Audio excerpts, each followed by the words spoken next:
never really were. The symbols are on the buildings. The names are in the files. The money has a trail.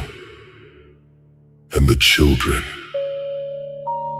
have no voice. Except this one.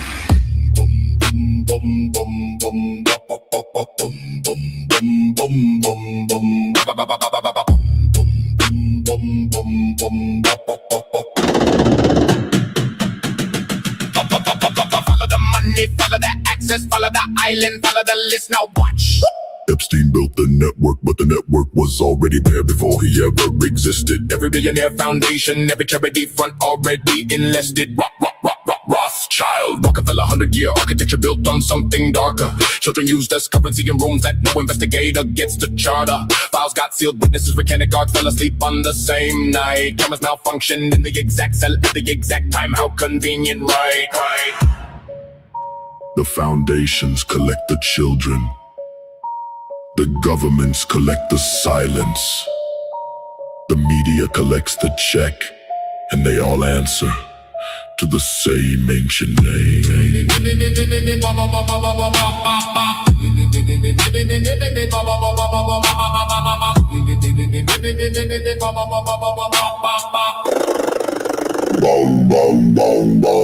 They built it in plain sight, symbols on the currency, owls on the buildings, goats on the altars, now watch. Big government front organizations laundering children through charitable names. Animal rescue operations used as cover stories nobody ever claims. Sacrificed on schedules that align with dates no coincidence can explain. Every major elite gathering, same ritual, same symbol, same refrain. Rockefeller built the institutions, Rothschild built the banks.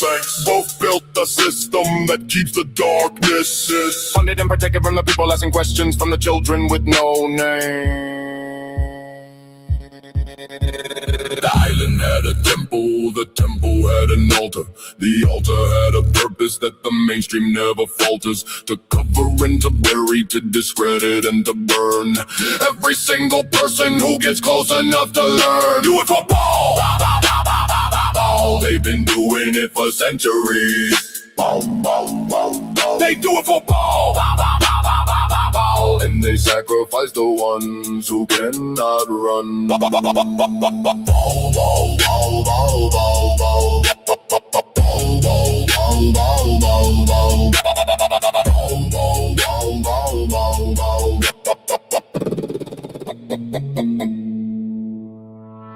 Epstein did not build that network alone. The flight logs have names. The names have foundations. The foundations have access to children. Documented. In case files that keep getting sealed. In testimonies that keep getting buried. In witnesses that keep dying before they testify. The banking architecture funded the institutions, the medical and educational infrastructure built the pipeline. Big government on every continent signed the agreements that gave these organizations access to the most vulnerable, and the symbol above every door in every room where this happens has always been the same. They serve something ancient and they pay in the currency that the powerless cannot protect. Every major world event has a financial beneficiary. Follow who profited. Every charity protecting children. Check who runs it and who audited. Every government agency tasked with stopping trafficking. Check conviction rates. Every elite foundation board member check their travel, check their dates. The animals do use this cover, use this currency, use this symbols and ceremonies. The documents keep referencing, but nobody is supposed to read. Crystal sees it, the Danks sees it. The files are public, the only thing missing is the courage to say it out loud. They do it for Paul. Read the files. They've been doing it for centuries. Epstein was not alone. They do it for Paul. Foundation money. And they sacrifice the ones who cannot run. Except this one.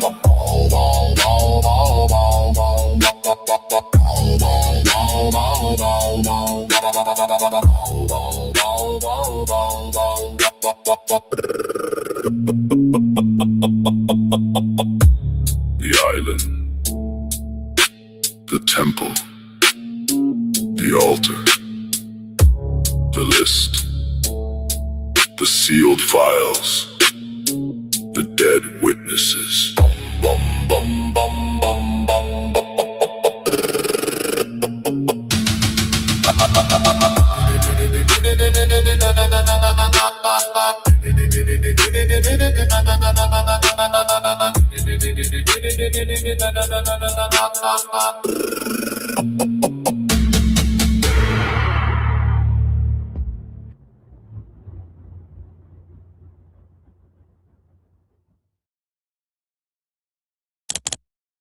I wonder if that was a little too hard after being temporarily suspended from YouTube. But thank you to YouTube for having me back. To let everybody know, I appreciate all the people asking, all the audience and friends and fam, the Dankster fam. I appreciate you all and your concern. YouTube on my last live stream unfortunately took my stream down while we were live. If you weren't there, if you were, you saw it. They deleted the video primarily because what I was learning was more about the rules around live streaming on YouTube. And there are different rules that apply to videos versus live streams, as I understand it. And firearms on a live stream are not to even be shown at all. Nobody. So the rule is, on a live stream, no handling or carrying of any sort of a firearm or showing use of a firearm. That's how I understand it. But I don't even think showing one at all is appropriate for YouTube's live. So I will be refraining indefinitely from that, at least unless things change. So that being said, that's that's exactly what happened. So when we were live last time, I showed a video that I thought was safe only because it was a video live on video that was publicly available on YouTube. But unfortunately, that isn't the case. So if it was a YouTube video, then it's just because it was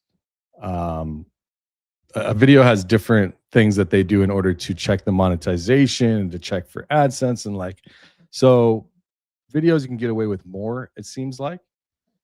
I don't know if you are familiar with how the algorithm works, but it does make sense because if you are live, you cannot it's raw. It's raw, right? So they don't want to come across, I understand it fully, to their credit.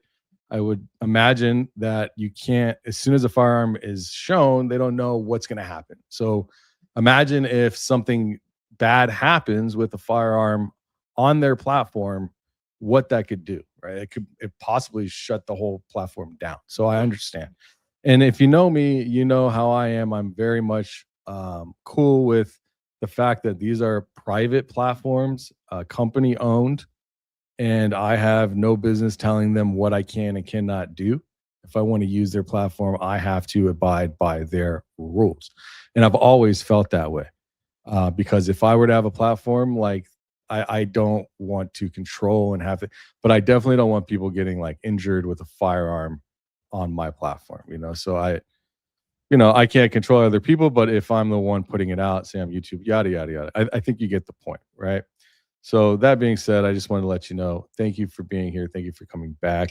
And I apologize for the dismemberment of that live show.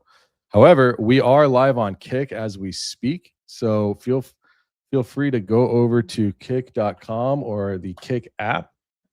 Let me make sure. Yep, we are indeed live over there. So you are more than welcome to come check it out. I'd appreciate it. We're actually going to be doing private Kick streams once a week.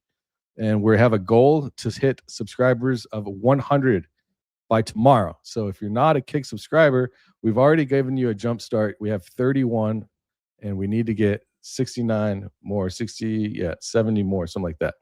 So I'd appreciate a Kick follow. Now, I do want to jump into the show, and I wanted to say, before we get into any of this tonight, I have a very important question. I have one urgent question for the chat. Has anybody checked in on Blake Bednarz? Because I feel like he might be going ape, you know what, ape S right now, tripping. Maybe not. Maybe he's cool. I just want to make sure that he's okay, because if Candace going ham with the microphone theory, I watched the episode. I was very much like, oh man, I think we need to check on Blake. Is he okay? I hope he is. You know, it's funny, like a lot of people, they're like, oh, you know, you and Blake are a thing. Like I did a few shows with Blake Bednarz. I thought that when I first met him, I thought he was totally cool, and he's always been cool with me. Like I've never had a problem with him. You know what I mean? So I do care about people, and I do want to make sure that Blake Bednarz is safe and in good spirits, that the investigation that he's contributed to, but definitely did not, to my understanding, I don't think he developed this thesis on his own. But I've been watching Candace through this entire case, and especially the last couple of days, and she's got theories on the mic, you know, theories on the SUV, theories on the widow's signature, theories on the hospital, and she's even diagnosed somebody with a dissociative disorder on air yesterday, which a lot of this falls in line with also Blake Bednarz. So I think it's kind of hilarious, but I think it's also what I expected. I didn't expect anything different. So yeah, I'm glad that the information about this has now finally breached Candace. We've all talked about it before. You know me, I've stayed fairly, I don't want to say away from the topic. I really don't like discussing things that I can't prove. You know what I mean? So it's really, it's just a preference, you know. But this new theory, well, the addition to this theory, I will say, is very interesting. I mean, it is like I don't know why I wouldn't think myself of the RØDE mic. Now, I will say I want to play some of Candace's clip. I want to also dive in to more of it, and I think we'll kind of just unfold as we go. But also, I have some information that I wanted to talk about regarding the immunity deal with Lance Twiggs, right? And so I think that what she's talking about, let's say with Candace first, what she's really started to discuss is a big deal, okay? And the mainstream really is doing everything that it can to keep that story suppressed completely. And also, I think to kind of keep everything just kind of like separated and conspiracy driven, and you know, they're gaslighting us, man. How else can we say it? They are gaslighting us. And what's up, Kicksters? Like, subscribe if you haven't already, please. I appreciate it. They are gaslighting us. And it's not just with Charlie Kirk. It's with everything. It's with everything. Like, let's just off the top of my head, it is Charlie Kirk and everything within Charlie Kirk, starting from the very beginning with the dogs couldn't find it, the firearm, you know, with, I'm scared to even say the word, to be honest. I'm scared to even show the microphone. That's not even a firearm or anything. It's just a microphone that I'm going to show. So, and if you're just coming in, it's because they took my last stream down because of a firearm that was being shown from someone else's channel. But they've been gaslighting us. The files, Epstein files, Israel. I mean, everything happening within all of those things. What are we actually doing in foreign wars? They're gaslighting us on every single detail. And it begs the question, why would somebody like I almost called him Chad Patel. He's definitely not Chad. Kash Patel. It is totally wholly appropriate to spell it with a K. think about it. Why would out of all the people in the world, why would I don't have an answer for you, you know, but why would Cash Patel be the person to run this position? And I also thought it was strange. I mean, Tulsi Gabbard is more appropriate for Cash's position, in my opinion, than the head of 18 organizations. And then they left. You see how this is Dan Bongino, another one. Like, there's a lot of this.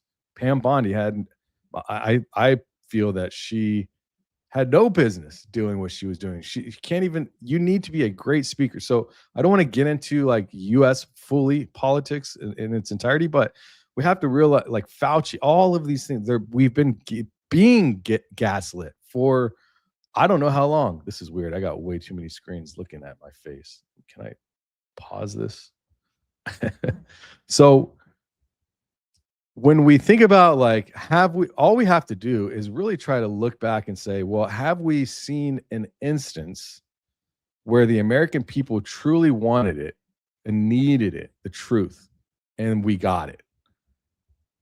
I don't think I can name one, to be honest.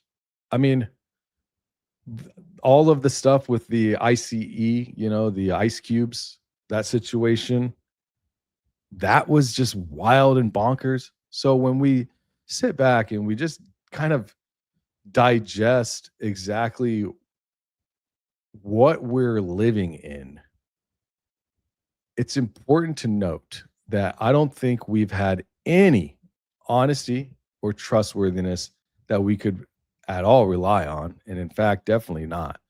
So what I'm going to do is I'm going to end the X stream. So if you're watching on X, please go to Kick. Kick is where I'm streaming with YouTube moving forward. I will be starting on X or Rumble and then probably just X and then moving you over to Kick. So go to kick.com/Danksterintel, or if you're a YouTuber and you prefer to watch on Kick, you're more than welcome to. I am dropping the Twitter or X right now. All right. Boom. So please come over to Kick or YouTube. Let me read this real quick. Critter. Hey, what's up, Shouty? Thank you for everything. Thanks. Seriously. I'm learning so much. I can't thank you and this community enough. Thank you. You're right. Thank you for the $10. And you're right. The community is incredible. So we just spent like an hour and a half in my private community, our private community, the community that I set up for all of us to join through ClubVatra.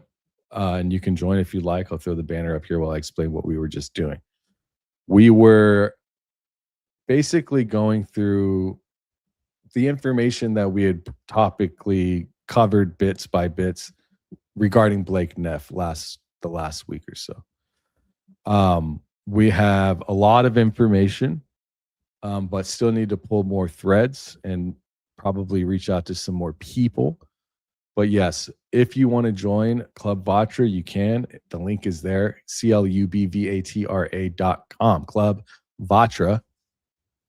Funny enough, this name was decided before we knew about the Romanian Angels stuff.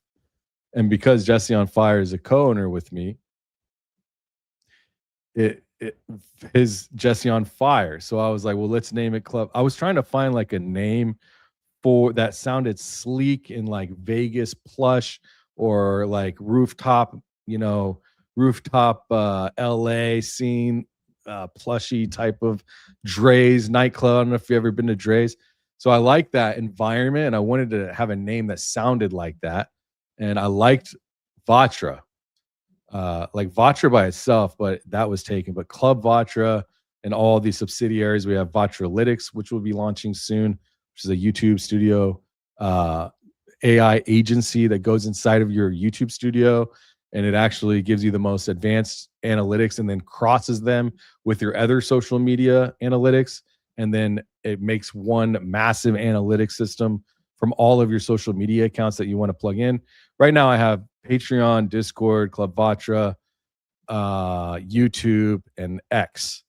But X is, I haven't added it for other people. I'm testing and building that analytics. So if you're a creator, it's a good time to reach out and apply to be a part of ClubVatra. It's a very unique program where I build out your private communities, we monetize it for you, we build your website, and we build the complete Discord to your liking and custom preferences.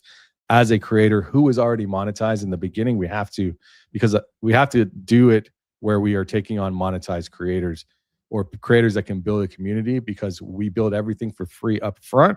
And then the platform gets paid once they start getting memberships. And you can, as a fan, you can donate or you can join our private community on clubvatra.com, and then you'll join the Discord from there. And it keeps all the bad actors out, even if you did it for free, which there are free tiers that creators have done. I'll actually give you guys a showing of what it is. I don't know if I've ever really showed it much on a live stream like this, but it is very interesting. And then we'll get right into the show. Let me just log into this real quick. So check this out. So I built this site. It took me a while. It took me like 6 months to really get it how I wanted it. But I like where I'm at with it right now. You can just see this is ClubVatra. We're definitely doing a lot of work on it. But yeah, you can see the creators. You would just discover creators.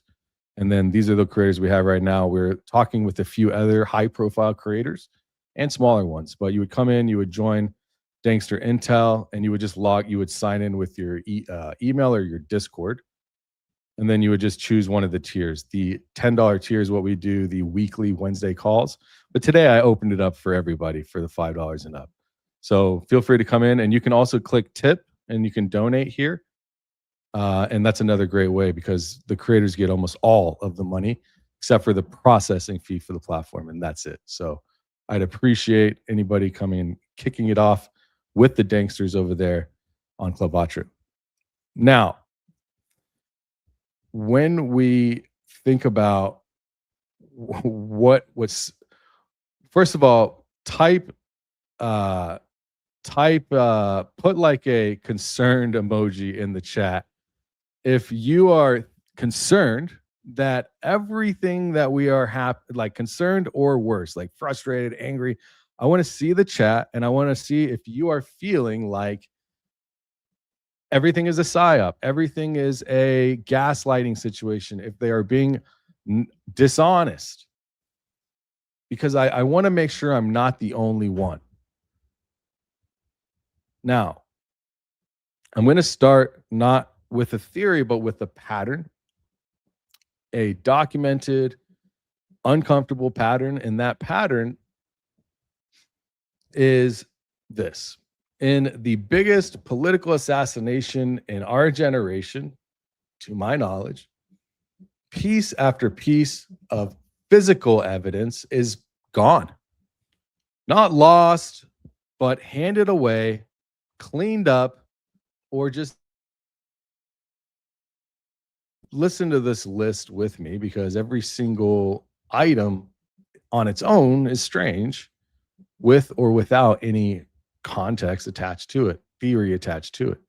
So the SUV that carried Charlie to the hospital, towed, cleaned, sent to auction, and ultimately not held.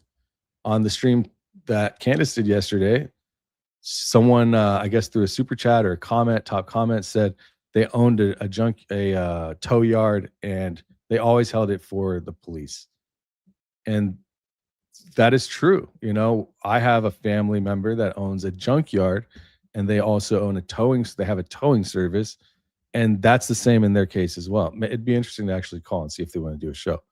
But nonetheless, the SUV that carried Charlie to the hospital with his dying last breaths are not in evidence. But God forbid you have a kilo of cocaine in your trunk. That car is gone forever. You'll never get that car back. So death of Charlie, like, you can look it up. Let's look it up. If someone had a felony drug charge, like kilos of narcotics, would the car it was being carried in be impounded? I said compounded. I'm thinking about money right now. compounding my interest. Okay, let's take a look here. So this is Google. I like to use Google AI because it's just a very clean iteration from Google. So if someone had a felony drug charge like kilos of narcotics, would the car it was being carried in be impounded? I wasn't specific if it was arrested or not, but yes, if someone is caught with kilograms of narcotics, the car it was being carried in will almost certainly be impounded immediately because kilos of narcs represent a massive quantity indicative of high-level trafficking. Law enforcement treats the vehicle as a key piece of criminal evidence and an instrumentality used to commit a felony. Held as criminal evidence, search and processing, duration of hold can be indefinite. The duration can be indefinite for the time it is in evidence storages, while the criminal investigation and prosecution are active. If someone was shot or got deathly injured and was driven to the hospital in that vehicle, died shortly after they got into the hospital, would that vehicle also be impounded? And what are the legal requirements? What legally is required of that vehicle?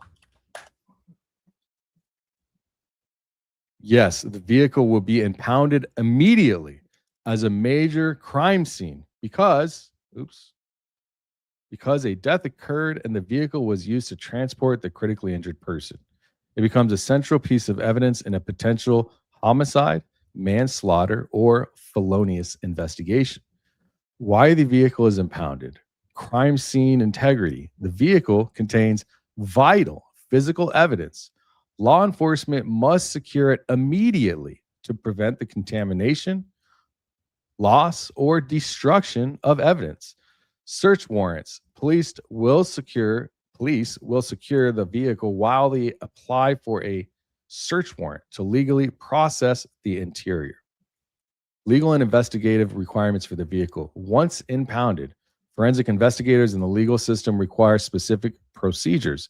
Chain of custody. So I'm reading all this to you, and it's important because I know that we think we know a lot of things, and sometimes we need to read it and find out the information and even go further and look into history and so we really understand like why this stuff is important, because it's actually very important, right? So chain of custody, super important.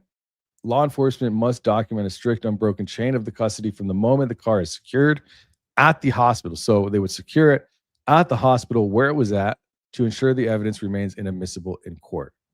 And for each one of these, we could go down the list, right? And there's a lot of things I want to go through, but I'm not going to. But just understand, right? Forensic processing technicians will thoroughly process the vehicle for bloodstain pattern analysis, DNA, fingerprints, hair, fibers, and ballistics evidence, such as bullet holes or casings. Well, my. Let me ask a question. If someone that was a political activist was murdered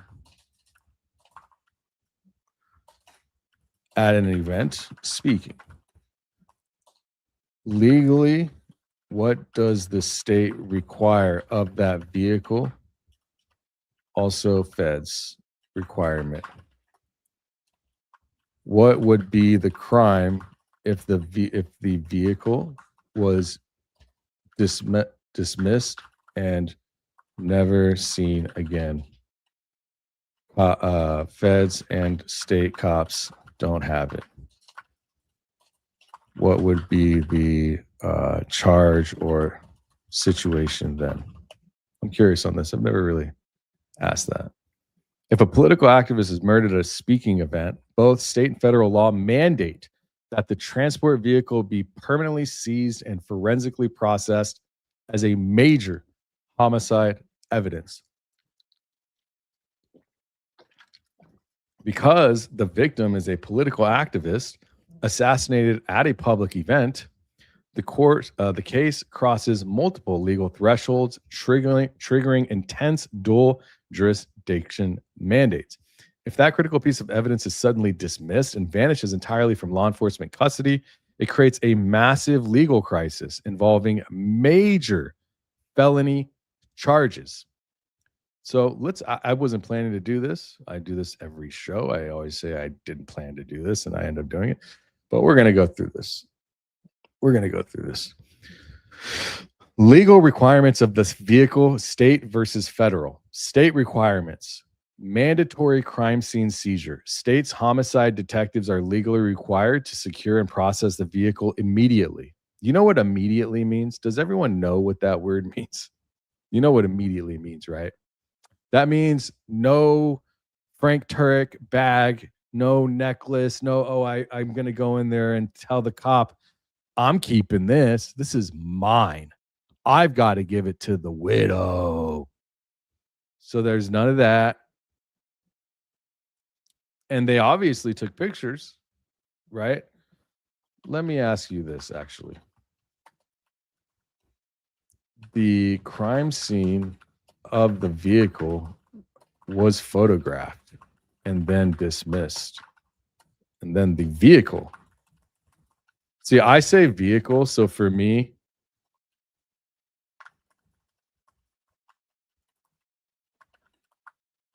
indefinitely it's gone.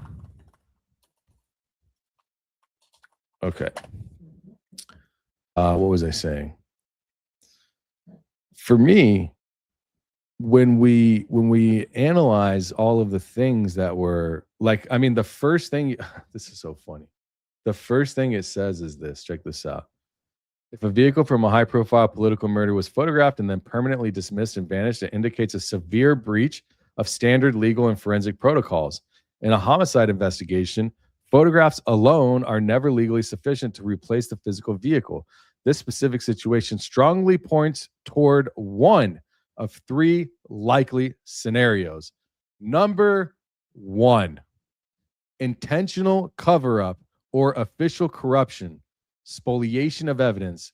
In a politically motivated assassination, a missing vehicle heavily suggests deliberate sabotage of the investigation by inside actors. I'll read it again. Big screen. In a politically motivated assassination, a missing vehicle heavily suggests deliberate sabotage of the investigation by inside actors. The motive: photographs only capture what is visible to the naked eye. They cannot reveal microscopic DNA, gunpowder residue, bullet fragments lodged deep in the frame, okay? Or digital data from the vehicle's onboard computer. The legal fallout. If government actors intentionally released or destroyed the SUV, it is a federal crime under statute 18 USC 1519, destruction of evidence, and 18 USC 242, deprivation of rights under color of law. This would likely trigger a massive federal civil rights or public corruption investigation into the handling of the case. 2, this is the second option, a catastrophic chain of custody failure. While less sinister, it is possible the vehicle was lost due to gross incompetence, which still carries severe legal penalties. What happens? A communication breakdown between agencies could result in a rogue officer signing a release form, an evidence clerk mislabeling the SUV, or a commercial tow yard mistakenly sending the vehicle to a scrap crusher. If the state's ever, this is the trial impact, if the state ever attempts to prosecute a suspect for the murder, the defense will file a motion regarding spoliation of evidence because the physical car is gone indefinitely, and the defense will argue that vital exculpatory evidence that could be proven that the suspect's innocence has been destroyed. This frequently results in a judge dismissing the murder charges entirely. Well, let's hear this again. So if the physical car is gone, the defense can argue that the vital evidence to prove that the person they're defending, Tyler Robinson, is innocent, since it was destroyed, that is one of the number one things that they could use in order to prove his innocence. Since that is unavailable, frequently results have turned that the judge will completely dismiss murder charges entirely. Now, there's a third option, evidentiary theft by co-conspirators. If law enforcement processed the vehicle superficially and left it unsecured, or if it vanished from a standard impound lot, third parties may have stolen it. That's not what happened. Well, I mean, I think we get the point. So the goal, co-conspirators or the killers themselves, maybe this happened actually. I don't know. Maybe it is. I have no idea, to be honest, what happened. So I shouldn't dismiss it. So it's saying the goal, if the goal was that co-conspirators or the killers themselves may have stolen the vehicle, the SUV, from a low security lot to crush, burn, or bury it, permanently destroying the physical evidence connecting them to the assassination. That would be the goal. And that is a very likely scenario in my mind, actually, now. Apologies for dismissing you, Google AI, Gemini. To pinpoint the legal reality of the situation, please let me know. Did an official release order get signed by a detective? Great question. I'll just write it down. I started taking notes again. I always did, but on my computer. Release order. Take a screenshot if you're watching of detective regarding vehicle, SUV. Yeah, we need that. Are you analyzing a specific history? Spoliation of evidence. Okay, so we got a lot of information there. Who would have known? Felony charges. Make sure that if you're on Kick, you're active in the chat. Let me know that you're there. We've got 14 live viewers over there. We have 618 on YouTube. Thankfully, YouTube is allowing me to stream today. I'm very grateful for it. So that was one. I'm going to tell you another one. The microphone he was wearing. Not in evidence. It went to a glass display case next to the widow at a Mar-a-Lago fundraiser. His phone, not in evidence, returned to the widow. Widow. Oh, I got the deepest widow voice. You don't want to play with this widow voice. His phone, microphone, SUV, his shirt, the white Freedom shirt, the single item that would carry the most forensic information on his body. Nobody can find it. It's not marked in evidence that we know, and it's not in the court filings that we know. Why would that be? The shirt that he died in, that apparently he got shot at in. Why wouldn't we have that? Interesting. His shirt, his microphone, his phone, his necklace. This was just a short list that I put together. His necklace. I mean, what else? Frank Turk's backpack? I don't know. Maybe didn't he tell Frank Turk to just throw his backpack in the trash with the clothes? Oh, isn't that what happened? Where can I find that? Can somebody in the here? I'm in the Discord.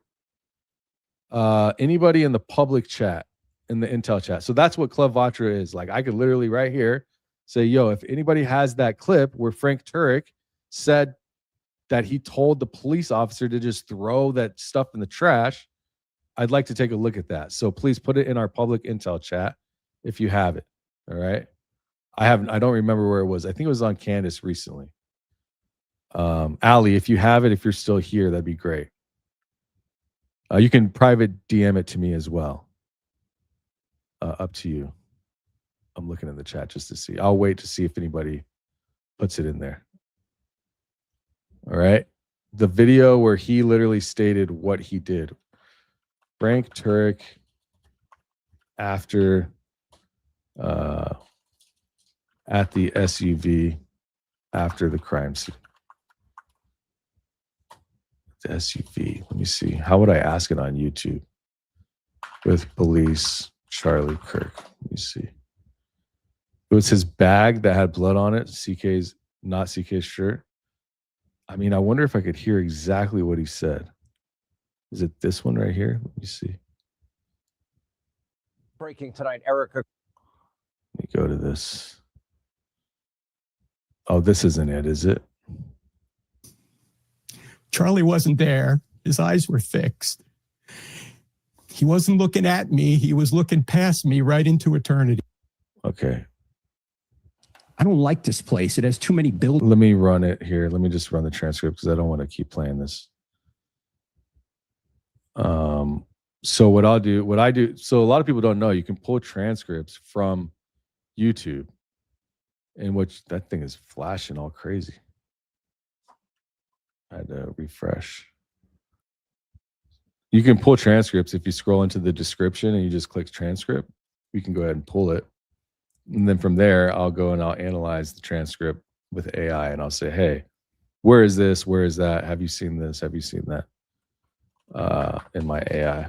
Let's go to chat. I'm using ChatGPT, ladies and gentlemen. I know I don't use it very often, but I will say when I need it, and it's fast, right? Open and let's drop this. What timestamp does Frank Turek mention what happened with his bag and the police throwing away that bag? Maybe it is this one. I don't think it is that. Oh, he does. Okay. It says 8:33. See how fast that was? We're already back at it. Let's watch. Come on, Charlie. So it said 8:33. Okay. So let's go to 8, like right here. So he knew it had importance because it does help protect innocent people from evil. It was Charlie's message. In fact, recently he said politics is peanuts compared to Jesus. It's peanuts. And he was interested in politics and he knew it had importance because it does help protect innocent people from evil. And thankfully we have a government now that's doing that. But in light of eternity, the most important message, and it's where Charlie is now, is to be forgiven and given the righteousness. It's not at this point. What? See, ChatGPT be tripping. Oh, I was on the wrong time. Okay, it's 10 seconds. Christ. And that was his message. That was his message, Sean. And I was privileged to try and help him answer questions related to that. You know, like so many Americans, after all this happened, I went back and to watch him and Erica together giving advice to young people, things that, you know, they don't normally hear on a college campus about how ChatGPT is wrong, bro. That's what I'm saying. It's like, bro, ChatGPT sucks. 8:33 to 43. We just went through the whole 8-minute time clip. That's what I'm saying. I don't mess with ChatGPT, bro. I use Claude. Let's go to Claude and ask the same question. I don't even think it's mentioned there, to be honest with you. Let's just copy it and drop it in the transcript. Where is it at? Oh, here it is. Let's ask Claude. Let's see if it gives me anything. Boom. Boom, boom. Let's see what happens. Oops. Okay. Anyways. Yeah, so now I'm running it in Claude. Never mentions anything about a bag or police. Can you believe that? ChatGPT just made it up. So anyways, I don't want to get too off task with that.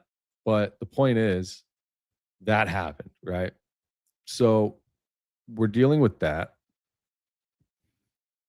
That stuff would never happen. The photos of what's strange is the photos, the police evidence photos, and then the dismissal of the truck.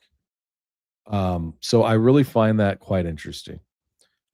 There is something, that to me is an obvious cover up. It says it right there in in the law that Google cited. Okay. The law that Google cited literally said this is massively important to the case, and it can get the trial thrown out in its entirety. Now, the mainstream wants you to think that Candace Owens is inventing something on a random Tuesday or Wednesday or whatever, but it's not that. The originator of really diving into this microphone theory is Jon Bray, to my knowledge. Al Geist, to credit, some with the sound acoustics and stuff like that, but Jon Bray specifically dove deepest into and most effectively into the microphone theory regarding Charlie Kirk. And Candace herself has also credited him, deservedly so. Let me show you this link. So this is some of the news articles that show. Here's one I'll just show you here. So this is LewRockwell.com. A compelling reason to conclude an exploding microphone killed Charlie Kirk. This was done just a few days ago. And this person says, the microphone theory has now received recognition from the podcaster with the largest audience of all independent journalists investigating the Charlie Kirk assassination. Candace Owens, who has 6 million followers on YouTube. The theory Jon Bray began to formulate on X 2 weeks after Kirk's assassination on September 10th, 2025, contends a charge. I'm being very careful with my language, but essentially we all know what it is, right? Microphone, RØDE, rigged to explode on his neck or whatever. And it says here that a clip to his t-shirt caused a projectile to accidentally propel into and then fall out of his neck. This has made the same wound an entry and an exit. The assassin's plan gone awry, et cetera, et cetera. Okay. Bray started building that about 2 weeks after the killing. And here's the part really Candace admitted even on her own show, and it's important. She said that she avoided this theory for months. And that's why I was making the joke earlier about Blake Bednarz. Blake Bednarz. Has anybody heard from him? Is he okay? You know, because I know that he feels like he got this theory to her, and I don't think that she's giving him any credit. But there's been issues, right? And I don't think that, I'm not going to speak on that. Anyways, her exact reason, and I'm going to play it, is that she wasn't comfortable, right? She wasn't comfortable talking about that. And she wasn't, not that she wasn't comfortable necessarily. Maybe she did say that, but she said that she was so overwhelmed with the assassination that she couldn't even think clearly, right? Let me ask about this timestamp.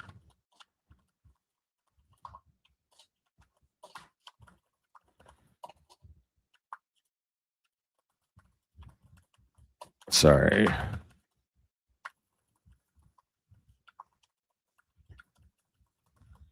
Okay. Someone did send me this. What is that? Is that it, Kate Seuss? Oh, you posted it? All right, let's see what you got. The Megyn Kelly show. So what is it? It's in here. Single podcast, transcribed from audio. Oh, so it's this one. So I need to go find the actual video. And then we have to find the timestamp. Do you have the timestamp? Yeah, ChatGPT took me to some random page. It's an hour and 42 minutes. So if you can just go to it, and okay, you got it. You said it's 1:28. Hey everyone, I'm Megan. An hour 28 or what? 1 minute and 28 seconds in? Oh, an hour 28. Okay. Let's go to, damn, I nailed it. I hit 108.56. Nice find. Thank you, Kate. All right, here we go. A soldier. I think of, a Navy SEAL or a Ranger or a Green Beret, and they know that the danger is immense before they jump out of this helicopter or go into this compound and storm, an ISIS-infected place. They know they might die. They're very aware that they might die, and they do it anyway because they're courageous, and there are some things greater than self that they're willing to sacrifice for. And I see Charlie that same way because he knew this was dangerous. I mean, he knew this had grown dangerous beyond a point where I think the rest of us expect it to be. You're right. In fact, about 6 months ago, something happened in the news where someone someone prominent, I can't remember the exact situation, but somebody prominent got shot. And so I texted him, I said, Charlie, I hope you've increased your security detail. And he said, I have. I know they want me dead. Now, I don't know who, I don't think he had a specific they in mind, Megan, but he knew that there was hostility. I mean, he got death threats all the time. And he knew there was hostility out there. And in fact, when we were driving into that event, this is the first event I've gone to a college campus with Charlie. He said, Frank, if you can come help me the first couple of days, could you stay an extra day and come with me to the first event? I said, cool. I'm looking for the exact timestamp with AI. It says 128. 128. So let's go to 128. I want to hear exactly what Frank says he did with that outfit. They roped off the vehicle that we took out of. Let's start from the beginning. Dead. She comes downstairs. It's basically, let's go. And then they roped off the vehicle that we took out of there as a crime scene. I don't know why. What? They roped off the vehicle as a crime scene while we were there. I don't know why. Like an irritated, I don't know why. I'll turn on captions. Let me back that up a second. They roped off the vehicle that we took out of there as a crime scene. I don't know why. You don't know why? What kind of is that? Okay, so we have to start thinking with extreme scrutiny. When somebody says that, is the intent to sow in our minds, the viewers, the millions of Megan, how many people watch this episode? Okay, 315,000 viewers on just this. You know how many people have seen this? Millions of people. So do you believe that he's saying exactly that to trick the audience? They roped off the vehicle that we took out of there as a crime scene. I don't know why. It wasn't part of the crime scene, really. So we couldn't get into the vehicle until the FBI cleared it. And it happened that Charlie, in the back seat below him, between these two bucket seats, was my computer bag. So everything, I couldn't go anywhere. You know, my wallet was in there. I wasn't going anywhere anyway, but I had to go in and get that out. And so when they finally cleared it, I got into the car and I pulled out my bag, and draped over my bag was Charlie's necklace that had a cross and medallions on it. It's like none of this is to be believable. You know, sorry, my puppy was like, she needed love right now. She needed love right now. I'm sorry. Okay, you got to go down. You got to go down. Oh. They want us to believe that, I know, and I'm going to get to this, but we have to listen carefully what he's saying. And so when they finally cleared it, I got into the car. So they cleared it? Between these two bucket seats. It wasn't part of the crime scene, really. Yes, it was, bro. 100%. It is the crime scene. Anything that happened from when Charlie Kirk, like everything is the crime scene. You know what I mean? Everything. Every person, every single item, the ground they walked on, the shoes they walked on when I'm in, the socks they were wearing in those shoes there. I mean, everything is part of the crime scene, bro. So we couldn't get into the vehicle until the FBI cleared it. The FBI cleared it. Handy dandy notebook. FBI cleared vehicle. Where's my other pen? The FBI cleared it. So now I'm going to end up going down a research thread here. Cleared with FBI cleared with SUV after whatever. Did they say what they were doing? Then They roped off the vehicle that we took out of there as a crime scene. I don't know why. It wasn't part of the crime scene, really. So we couldn't get into the vehicle until the FBI cleared it. And it happened that Charlie in the back seat below him. Is that a thing? Like, how does the FBI clear that?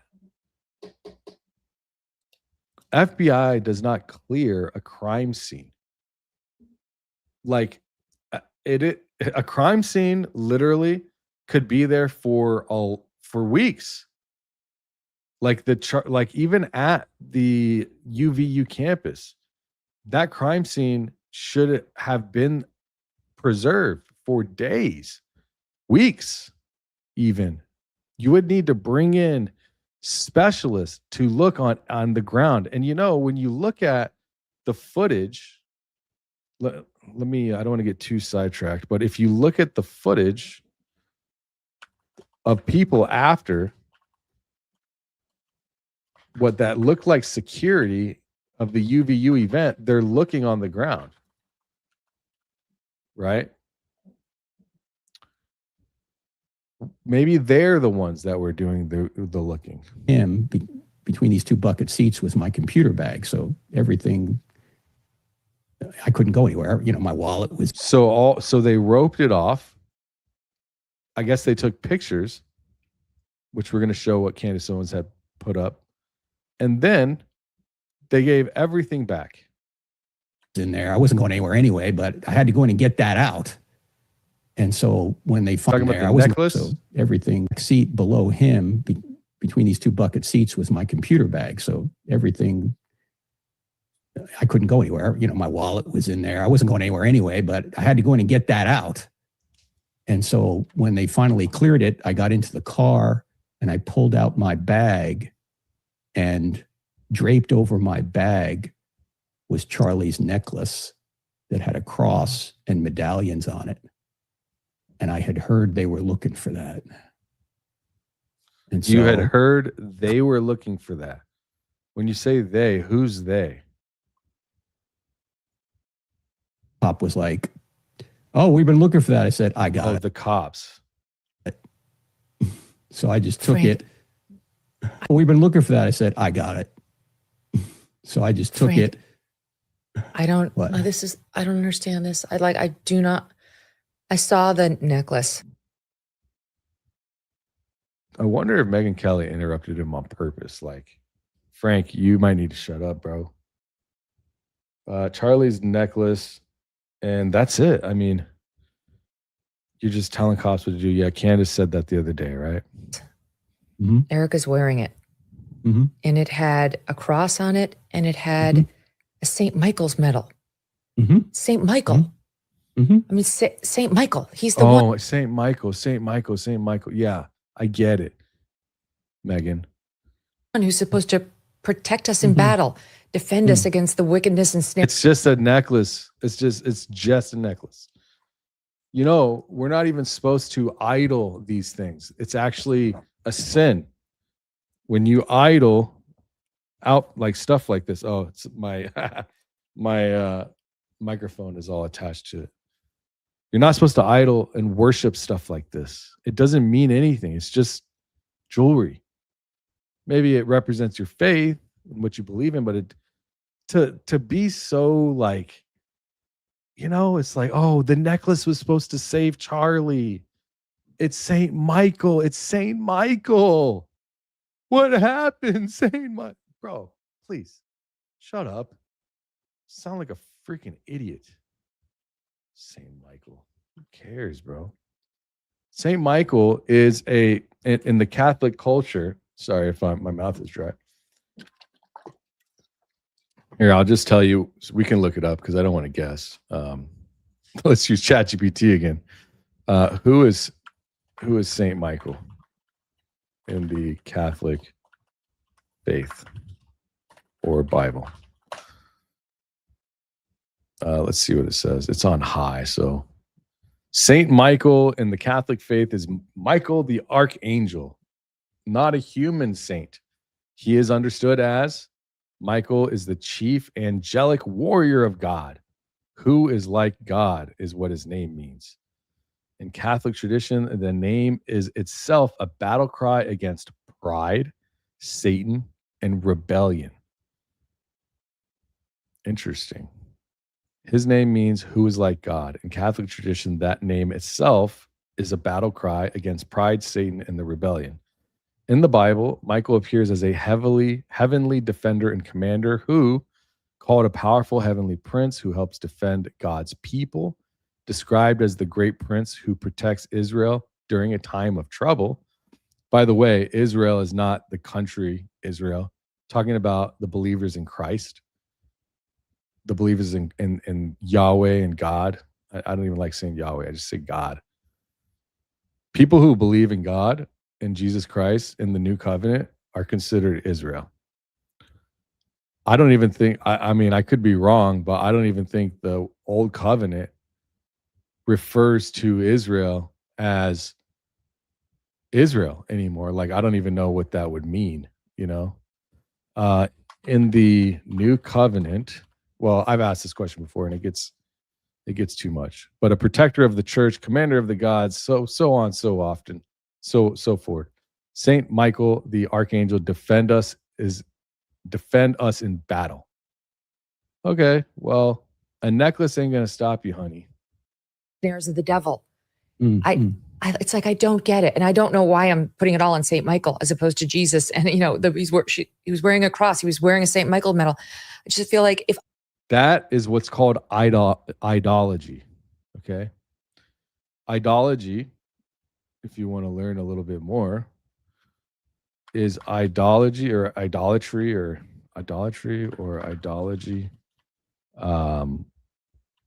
Worshiping a necklace, for example. Idolatry, I think it's called, or something. A sin, and why. I'm not very, I tell people all the time I'm not smart. I don't. Yes, the word is idolatry. In Catholic Christianity, in the Bible, idolatry is a sin. Idolatry means giving worship, trust, devotion, or ultimate power to something that is not God, which could be any of these things, including a necklace.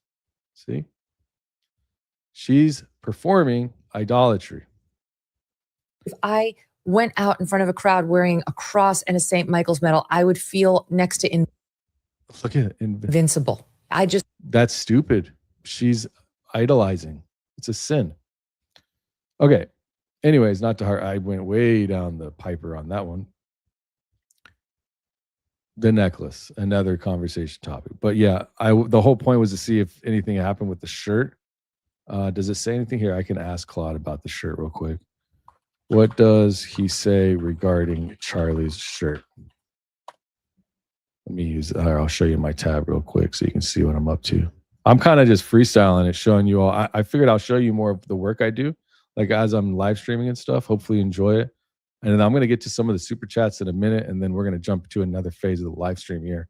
Just a moment, I think. Well, maybe not. There's so much to cover here. I was going to go into immunity and stuff, but I have a video recorded for that. I might just drop that. It doesn't say anything about Charlie's shirt. Describes at the hospital as the necklace and the scrubs. Okay. So that's more Harpole. Okay. So we understand fully now that there is something missing here significantly that is keeping the truth from coming out.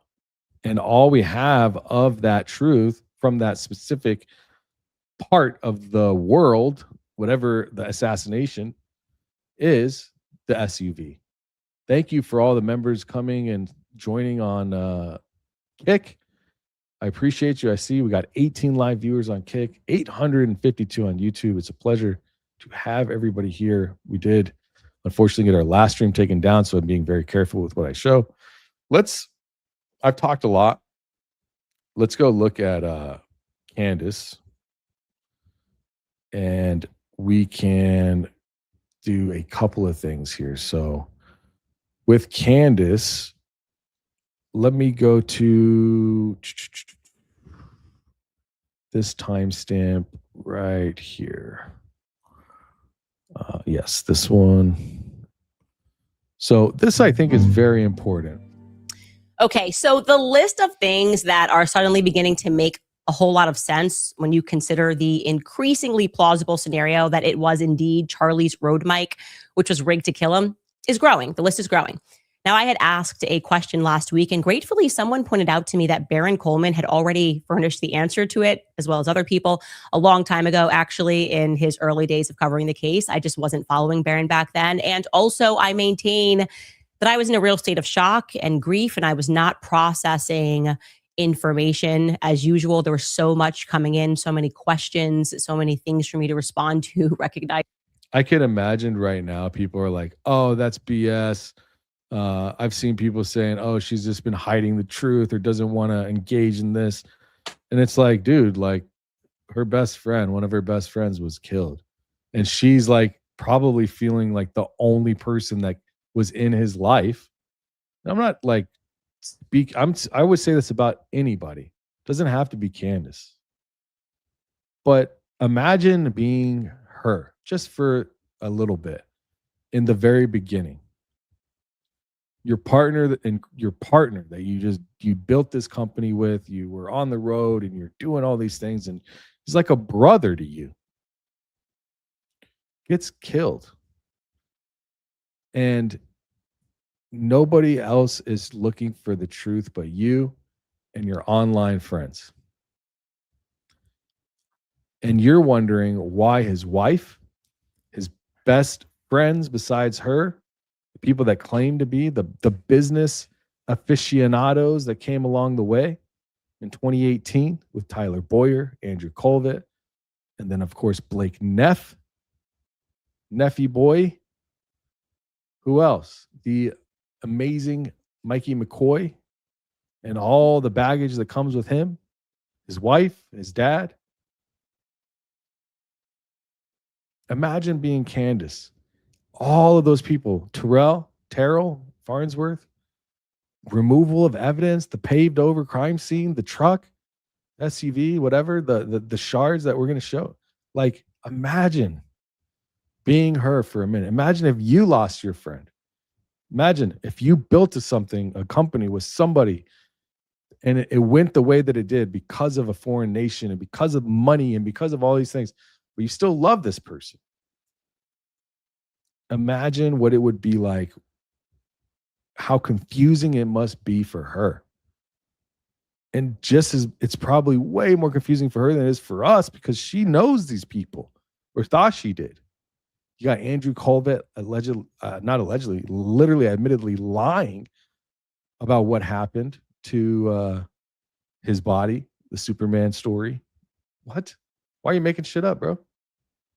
So I can take that information and understand clearly that she was definitely going through something because anybody would. Anybody would if you were normal. But that's not what we get. We don't get normal. We get deceitful, lying, trickery, possibly even MK Ultra. We don't even know who Erica Kirk is. I don't think she does either. So, but shout out to Candace to discussing this because a lot of people have been wanting to know her thoughts on this. She is all in. She literally said it in this episode. She says it. And we'll show you. That I was suddenly going to be at war with Turning Point USA on top of my grief. But anyway, last week I had just what I said. The fact that she's at war with Turning Point USA on top of all of this. I asked that crucial question, what happened to Charlie Kirk's white freedom shirt, right? We were exploring that shirt in particular because it would definitively have explosive residue on it if the theory holds. It's something that could easily, at the very least, put the theory to bed. If our hypothesis is correct, then Charlie's shirt. Throw a fire emoji in your respective chats if you understand what I'm saying. If you can feel that grief for her, sympathize. Kick. I want to see you kick off YouTube. Throw it in the chat. Would actually be the biggest piece of evidence available, right? To those seeking to hide the fact that he was hit with an explosive, every place and item upon which the explosive residue may have landed would have to be either cleaned up or destroyed entirely, right? Like the soil. We covered this. Can we test it for explosive residue? Nope, we can't, because we learned that they took care of that soil. 10 inches of soil dug out immediately and repaved by Saturday. Charlie died on a Wednesday, and that soil was gone by Saturday. By Sunday, pavers were installed. Okay, forget that. What about the necklace? That's an obvious place. Well, nope, that was taken care of too, because the feds were looking for it for some unknown reason, as was Frank Turek, and it was then given to the widow, who now wears it around her neck. And who on earth would expect her to hand that over? It keeps her close to her husband. Okay, well, let's skip that, right? What about the handheld microphone? That's an obvious one. Surely we kept that one in evidence, right, Kash Patel? Oh, nope. Sorry, the widow needed that for the Mar-a-Lago fundraiser. It's encased in some glass, and she is mourning beside it with photographers at her helm. It all seems a bit too convenient. But surely, we think, surely you are thinking, this can't be an inside job. All of that, keeping this, giving this. She is, I think she's in it. She's in it. I think that's where we're about to see the most deep dive possible, I think, from her and this theory. I would be very surprised. Like, I've seen people online say, oh, she goes into these theories and then we hear about this and then we don't hear about it for weeks after or never again. I don't see it that way. I think that she discusses things, puts a pin in them, gets more information, comes back, puts more information, comes back. And that's how investigations work. You don't figure everything out all at once, but you get all of this stuff happening and you have to put it somewhere. What better way than to put it out to the audience, come back to it if it does unfold more information. We're still looking for stuff at Fort Huachuca. Today, we were literally looking at things connecting certain individuals to Fort Huachuca. Huachuca Cabra. But just know, I see you, girl. I'm there. I see you. This to the widow. All of it could be fine potentially if we had Charlie's clothes. I mean, everybody knows you keep the clothes, right? Where is his shirt? It would hold the most evidence. Surely that made it to the hospital and is in the possession of the police, the feds, right? Right? Wrong. Because here's what happened to his shirt, according to Brian Harpole, who joined Sean Ryan for a car crash of an interview, for which I am being sued over. Here is what happened to Charlie's shirt in case you missed it or forgot it like I did. Take a listen. We get to the hospital. Actually, we make it to the hospital through the traffic. So you saw this probably. I don't want to play too much of it. She goes into, she watches Brian Harpole and he explains, oh, well, in the shirt, he cut it off, et cetera, et cetera. We've got full wound pack in. We get out and we carry in to the door. Well, once we make it into the door, we see a gurney on the left-hand side. We put him on a gurney and then I wheel him into a room. Yeah, I mean, this whole story is just garbage. You know what I mean? Where the mods at? I think we need some mods in the YouTube chat. That'd be great. I know I saw 0, but we might need some action in the moderation section. All right. Here, let's get to what she says here about it. Gurney himself into a room. He then jumps on top of Charlie. Don't know where he got the scissors from. You would think they would have been available. None of this makes any sense. It makes no sense. Why would he be doing anything? She's right. When he, in this episode, if you haven't seen it, she basically says, like, why is he doing any of this? She said it multiple times. He has no nothing to do with being in the hospital, performing any type of surgical procedure at all. He has no business. Security guard, I don't care if you have a doctorate. You're not a doctor there, bro. Like, they have protocol. So my family, my wife, my mother, my grandmother, my cousins, they've all been nurses. My mom is a director of cardiology for a very large company, hospital, nonprofit hospital out here. Okay. When you go into the doctor to see a surgeon and you have been fatally wounded, you are not going to do any of those things that he said. And then she goes on to say, there's been no evidence of anybody even calling 911 from their end to make them aware. You know what I mean? It's like, I don't know, man. I don't know. We're gaslighting. Remember, the theme of this show today has been gaslighting. The Fed slop, it doesn't stop with the feds, okay? It doesn't stop with the feds. Okay, so let's look at what Candace has now put together, and it looks like this is really significant for her. And I would love to see maybe even do a show with Alley Top Files, because I know that she's done significant research into what happened with the shards. She's done a lot. So shout out to Alley Top.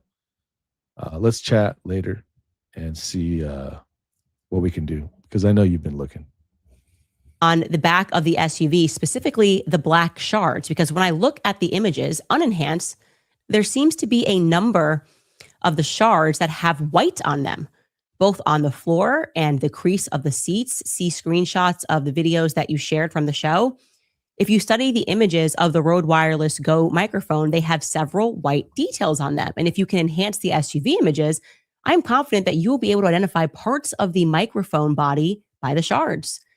I'd also be interested to see an image from a different angle so that we can see the piece that I have indicated by an arrow on the one image. Again, it could be nothing, but I think you guys will have access to much better enhancement tools as well as all the angles. I just have a feeling that those little shards with the white on them hold the key to whether your suspicion about the exploding mic is plausible. All the best. Well, what do you know? Here are the images that they attached from our hour earlier show when they were circling what they thought could be some white on them, which would be like the Rode microphone. Of course, it does say Rode on it in white. I don't know. See, like I don't have these photos just on deck like this. So, but you can definitely see white spots on them, but I'm sure they can blow them up. And if I had access to the images, which I might, what's up, Allie? I was just talking about you, girl. I need those photos so I can zoom in. But yeah, basically what this says, if we just kind of run it back here, is because of the actual, like if we look at a Rode mic, which I think she actually shows one, you can see that there's here, I'll pull up a screenshot, Rode lapelier mic. They have a white, like, I don't know if it's etched in or however, but you can see here that it has this type of white marking on it, right? There's various types.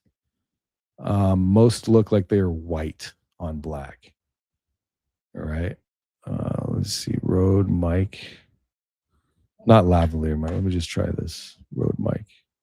Wireless personal mic. So yeah, this right here. So they're going to go and they're going to go into detail showing more information on this. So let's take a look. I'll just start it from here again. Rode on it in white. Do we have that Rode image too of the mic? There you go. So this is what they're looking for. They're going, actually, there's writing on that. So if it was all over him, you're going to get pieces that have white on it. And so we enhance the images. And I am further compelled that this person is correct. I will show you this, particularly because I thought you could say, oh, maybe that's a sun glint here and there. Not on that piece on the right hand. Yeah, this one right here. Let's do this. Do you need to go potty? Huh? You want to go potty? Yeah? Here, I'm sorry. I got to let her out real quick. She's bothering me. Come on, let's go potty. Kiki, come on. Here. Her leg is stuck. Come on.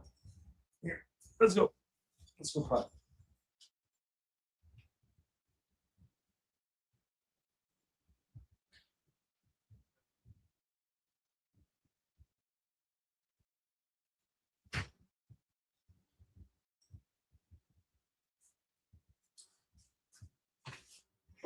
Yeah, she had to go. Sorry about that. Ugh. I don't know if the audio is going to get messed up. Let me pull it down and share it again. Okay, add to stage. So I'm going to take a screenshot of this. I'm going to make it as big as I can, full screen it. I'm sure that there's pictures elsewhere that I could get, but I'm just going to take a screenshot and I'm going to blow it up for you. Not like explode it up, just make it bigger. So here, what I'll do is I'll drop it in Paint. I'll just save the image, bits, micbits.png, save, open, and micbits.png. Boom, and let's drop that in that file. Where is it? Here it is. And we'll share this tab. So if you look closer in, you can see that there are white markings on each of these. Here, okay. There's some on here, it looks like, white, white, white. Here, definitely white. And then down here, there's a big white spot. Very similar, if not identical, to everything else that would require etching on a RØDE mic. Hand corner. That is white on there, and on some other pieces. We can go closer here so that this person can see it even better. That's white. This is not someone's sunglasses that we are looking at. I can show you another more enhanced photos here. Oh yeah, it goes white when burned. Glass does, or that specific does. Could be burned. Yeah. I thought that maybe when it breaks, it could be that. Like when it breaks, meaning when it's pulled apart or when it's exploded rapidly, burning might be that. So you could be right. That one in the right corner is just so obviously a piece of a shard of something. And I believe this is Charlie's RØDE microphone. This person was on the money. There is white. There's predictable white, of course, on the edges. That sort of happens when you shatter glass in general.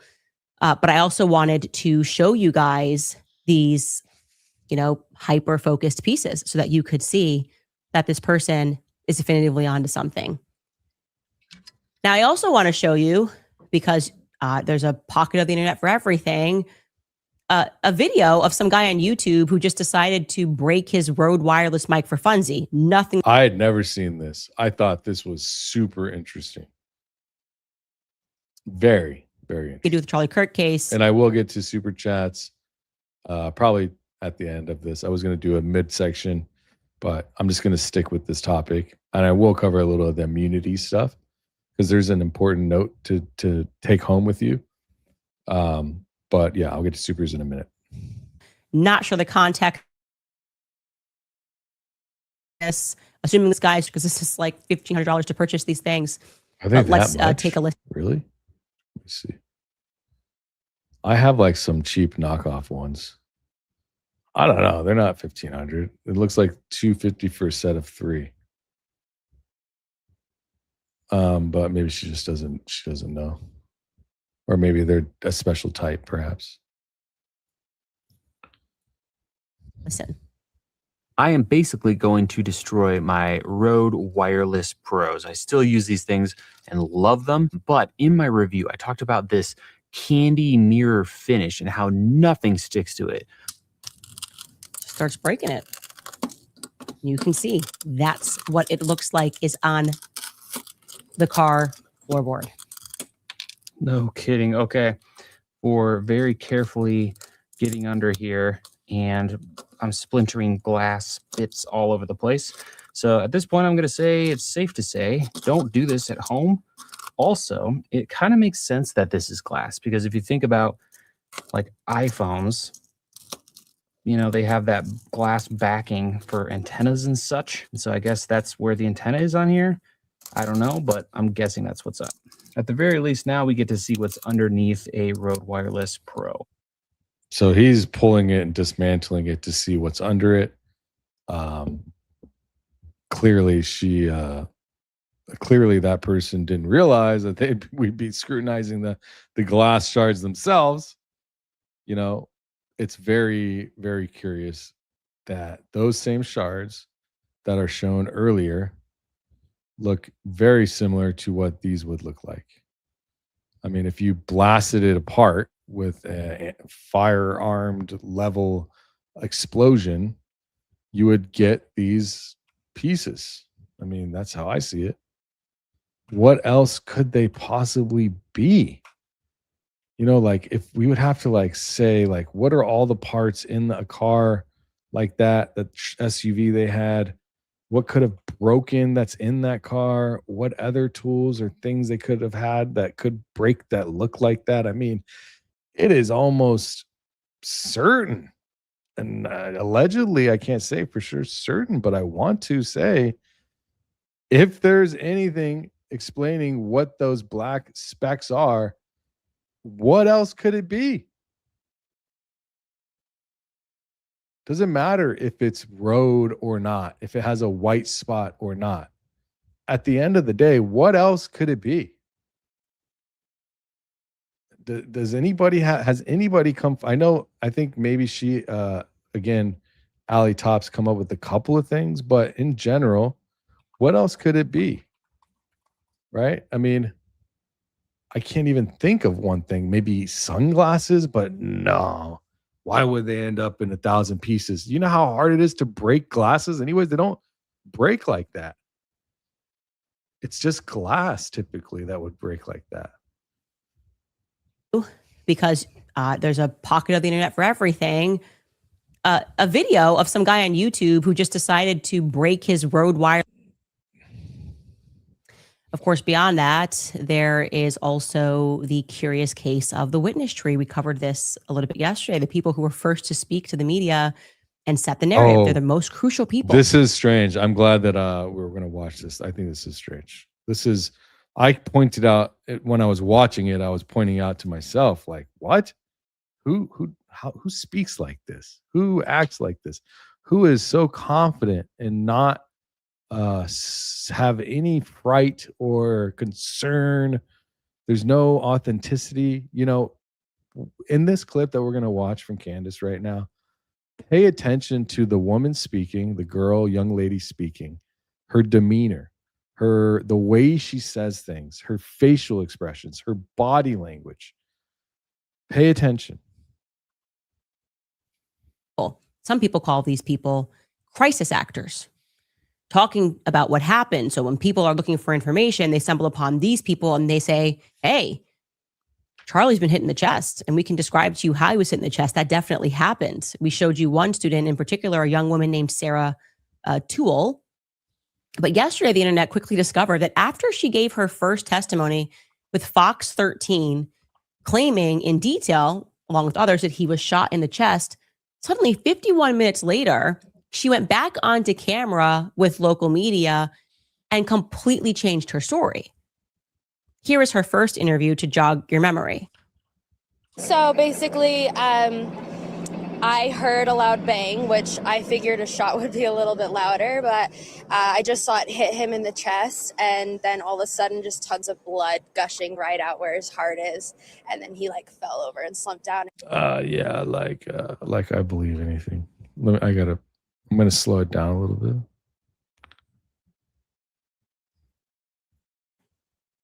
Here is her first interview to jog your memory.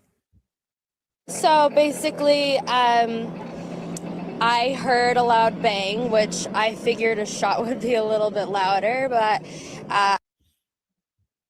there's nothing about this person that gives me authenticity vibes. None. Just my personal opinion. Listen to the first. Heard a loud bang. So basically, interview to jog your memory. I heard a loud bang. You see how she basically, see how she's rubbing the back of her. I heard a loud bang, which I figured a shot would be a little bit louder, but I just saw it hit him in the chest. And then What if she's in on it and she's like, it's supposed to be a shot, you guys. I would have figured it would have been louder. You guys effed up. Imagine if like she's in on it and she's trying to make it known that like it's supposed to be a shot, but it should have been louder. I don't know. Like, hopefully whoever's watching this understands, like, I'm trying to get the information out as soon as possible. I was right there. It wasn't loud enough to be a shot. What if that's this person? Who is this person? then all of a sudden just tons of blood gushing right out where his heart is. And They were in the fourth row, allegedly. That's what Candace said. I believe they might have said it as well. And you're telling me you saw it happen? You had footage of it, whoever she was with, and you all agreed that the shot went to his heart and blood gushed from his heart. and then he like fell over and slumped down, and everybody got down and was screaming, and then we all ran. Can you describe just... And she's just smiling. Just smiling.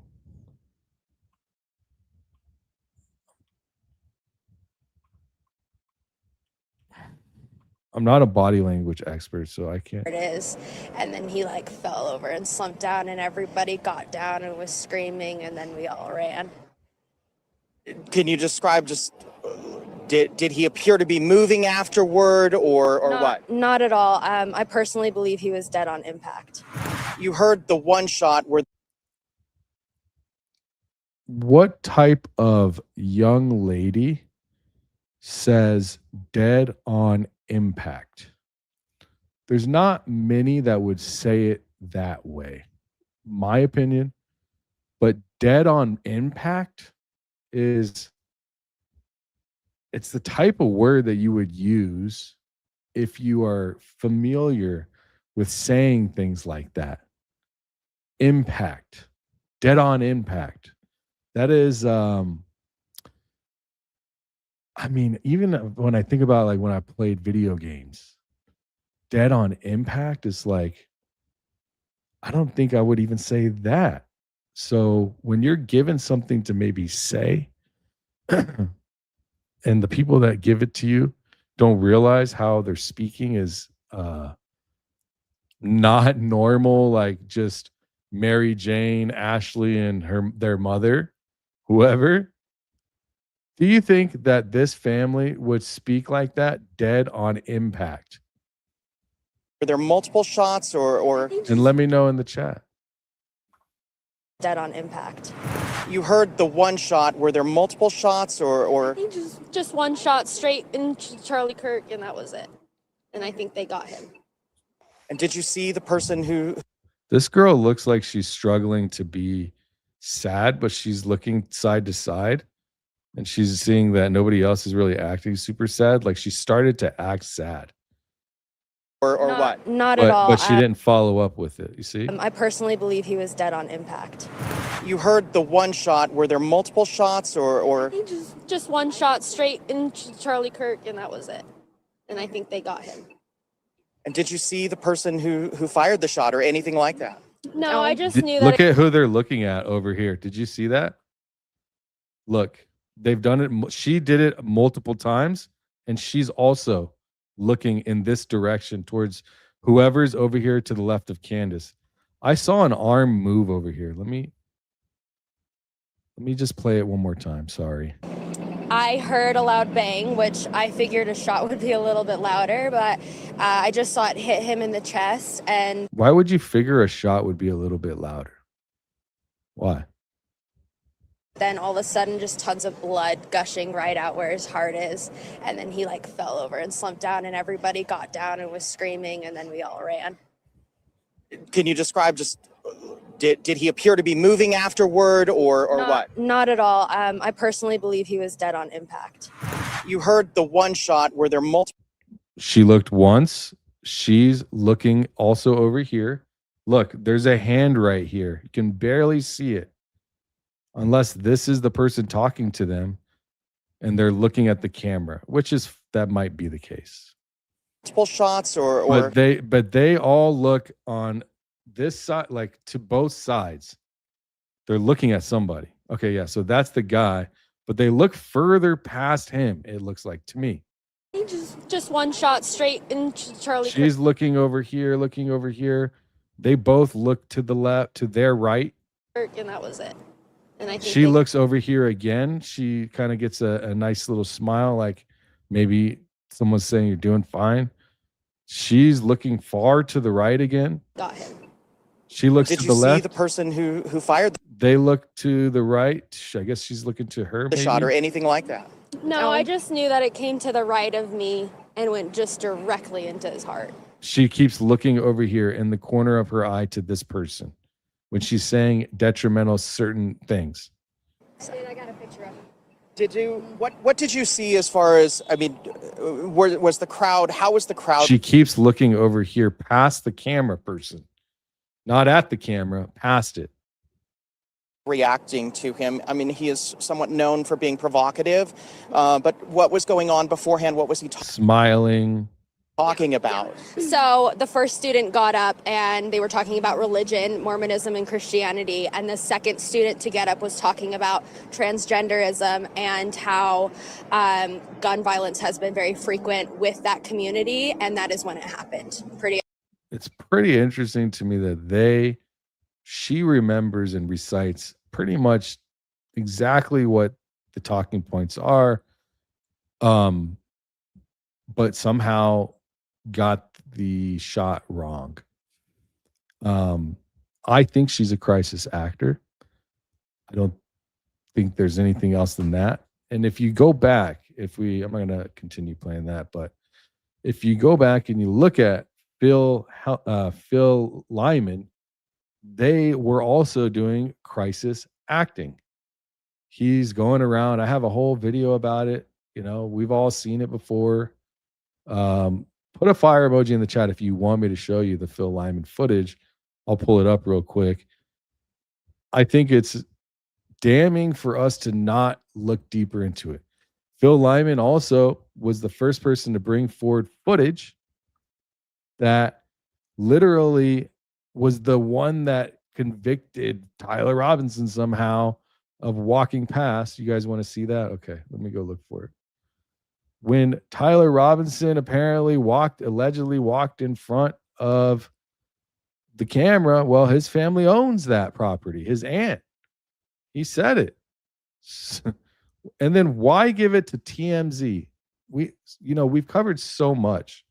Like, I'll just scroll through my my videos. Like, check it out. I mean, we've covered so much. I'll scroll through and I'll look for it myself. I mean, Trump scolded Charlie, all kinds of stuff. You could just scroll through and see. Fake chapters, exposed forcing Arkansas. You've got foreign agents operating Salem media, that Charlie Kirk is their number one. You got people showing up the day before asking to talk to police about a plan, the arrest times and all that. But let me get to that video that shows, the financial stuff. If you haven't gone, you got to go to my Charlie Kirk investigation playlist, go all the way to the beginning, or just go back 5 months ago to this one right here, clean audit, and start there. And just look at the finances that I've shown you. I made no allegations. I just showed you how the money has moved through Turning Point USA since its inception, through all of those videos. And you can make your own decision if you think that there's malfeasance going on. Phil Lyman. This is Mr. Lecco. Phil Lyman in Romania. And for those who don't know who, I think that they disproved the Romania stuff.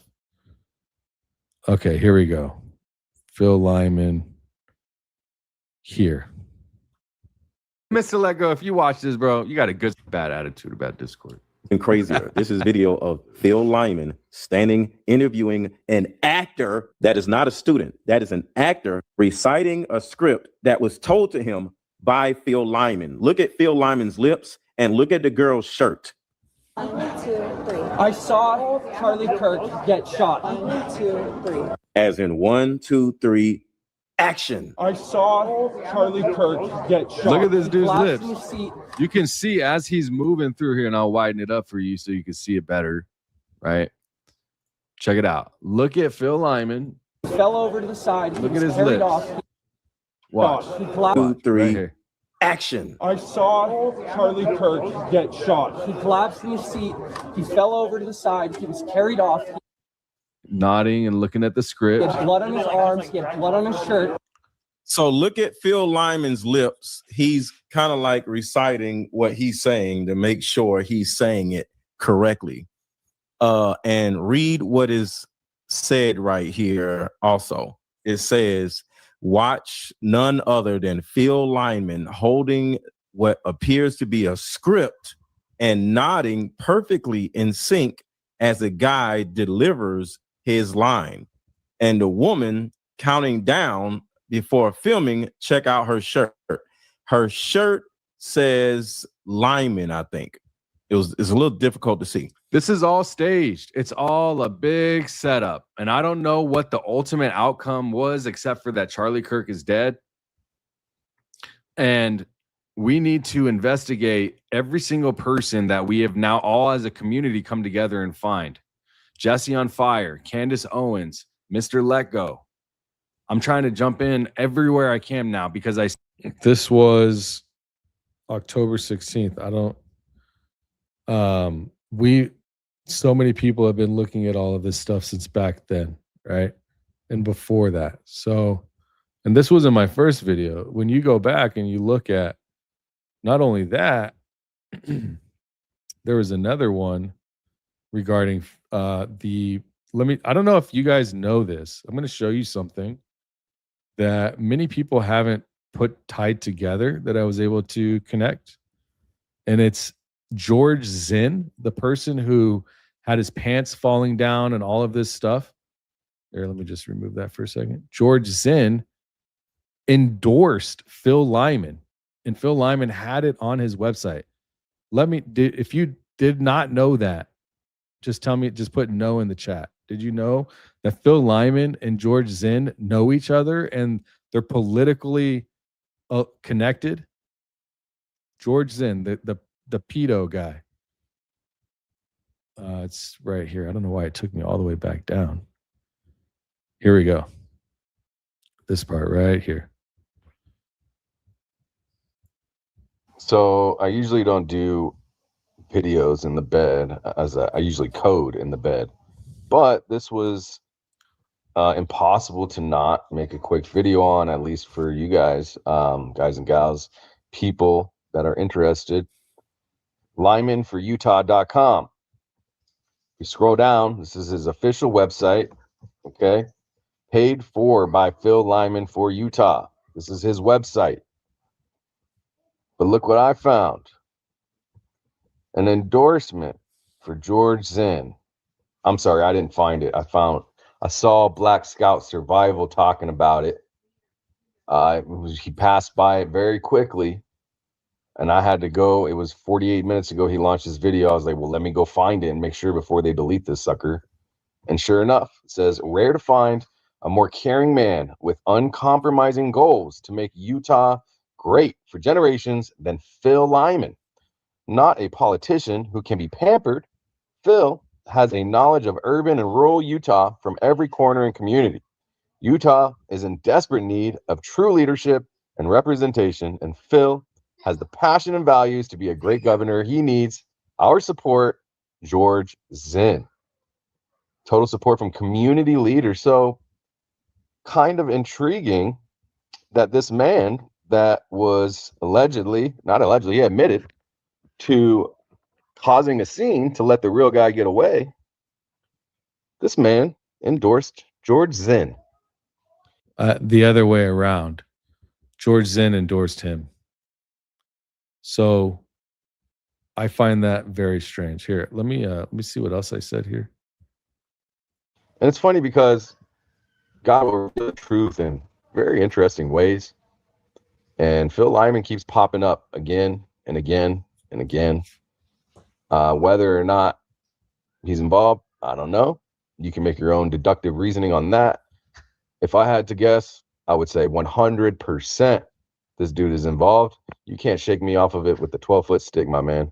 So now we need to get Phil Lyman in court, because I think that the Scooby-Doo. Yeah. So shout out to Mr. Letgo for really finding that and putting it out. These are all serious implications. You've got crisis actors literally being caught. You have Phil Lyman smirking and saying whatever he's saying. These are true, real things that have actually happened. Why are these people not being questioned? Why? Why not? Why does Phil Lyman get special treatment? You know, I heard he's a nice guy. I know that he was talking with Phil Lyman was talking with Muppet Masher, sorry.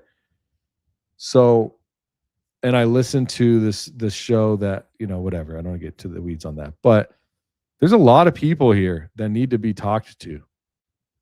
But the problem is we're getting fed slopped. And the ones that are supposed to be doing this investigation from the top down seem to be in on the cover up. You've got the missing necklace, the missing SUV is a big, big one. Why the photos and then release? So the FBI, remember earlier in the show, I was asking who let the SUV go. Well, the FBI did, apparently. So the theory is that Charlie's microphone, the one clipped to his shirt, was not just a microphone, but that it was rigged. That was basically sold to the public as a rifle shot from a rooftop. Maybe it was just the microphone by itself, which makes a lot of sense, you guys. I have to say. Now, if you know Jesse on Fire's theory, it makes also a lot of sense for his theory in a different way, you know, but maybe not. Maybe more so that it just is, this is what killed him. But I can't walk through the engineering of it because of my channel being deplatformed.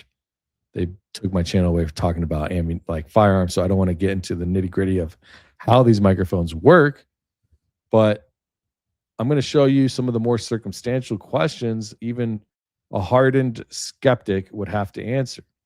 The theory could be wrong on the mechanism, but the question would still be real, right? And nobody official has been answering them. So here's the list that Candace laid out yesterday and over the last episode or two. 1, the soil, the ground where Charlie Kirk was standing, according to Candace, 10 inches in Barron, also in others, like 10 to 12 inches of soil were dug up. The area was paved over within days. He died on Wednesday. Soil was gone by Saturday. Pavers in by Sunday and completed by Monday. Now, the documented version, and I want to be accurate, is that the university did resurface that courtyard fast, and that's confirmed by local Utah news. It's confirmed by the gentleman that came on and did his podcast. He was the paver. This is all certified, verified. They said, at least that's what they've said, and we've seen the frames of it happening, of them actually dismantling and putting the pavers on top. You've got the necklace, Charlie Kirk's pendant. The feds were searching for it. Frank Turek said, no, we're keeping it to give it to, and then Erica Kirk is wearing it and has it. It's not in evidence.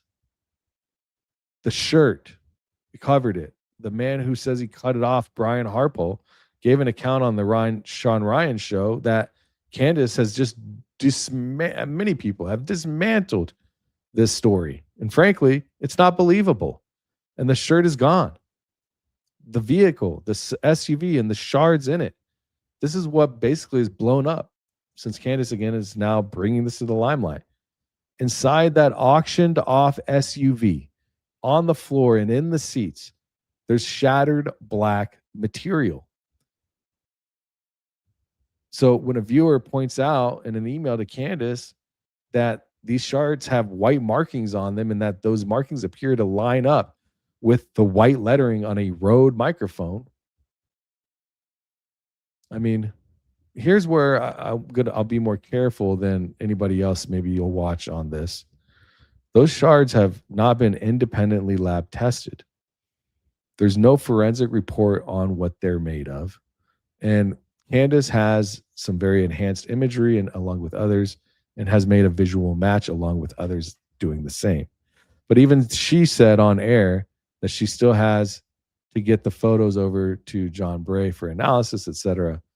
Or I think she said something like that. So I'm not going to tell you that those shards are from the microphone, but I will tell you that those black shards and white markings on it in a car that has evidence, and it was evidence as well, photographed for evidence, but then got auctioned off before anyone could test them.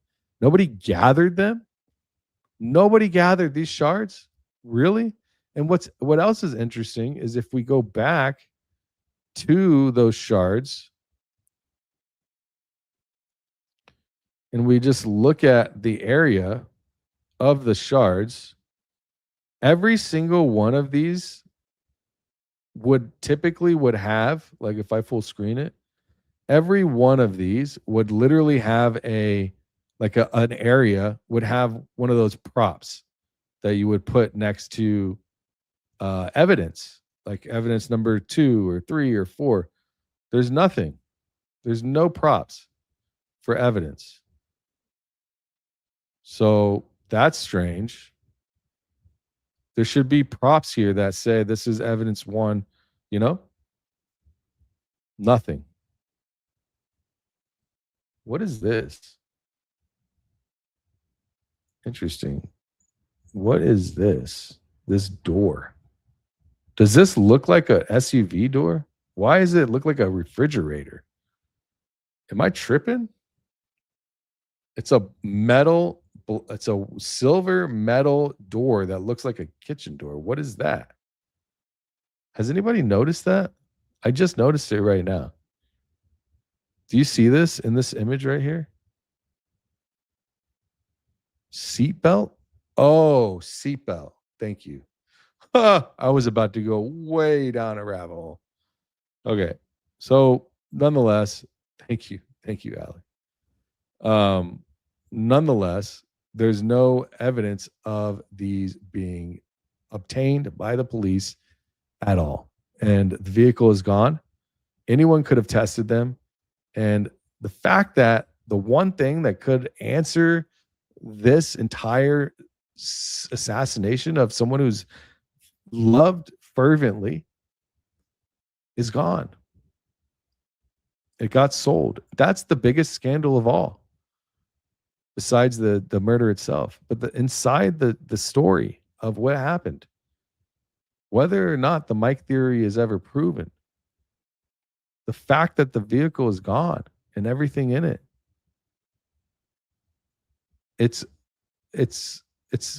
clear signs of a cover-up.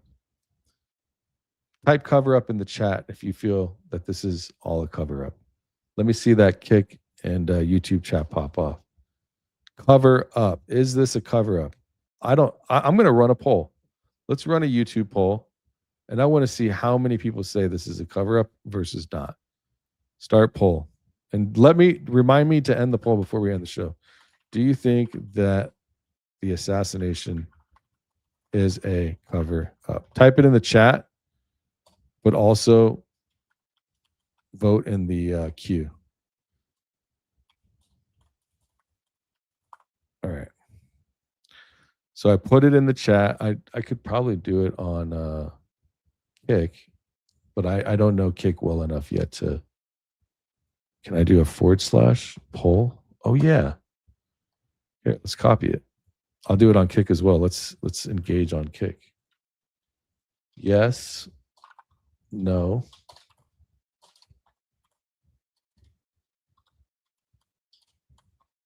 I don't know. Duration, we'll do 5 minutes. 2 minutes. All right, cool. Chat is up on both. There's a poll. Do you think that this is a cover-up? We have to get as many votes as possible. Please go on Kick. Please go on YouTube and cast your votes. Let me see if there's anything else I wanted to discuss before we move to the super chats.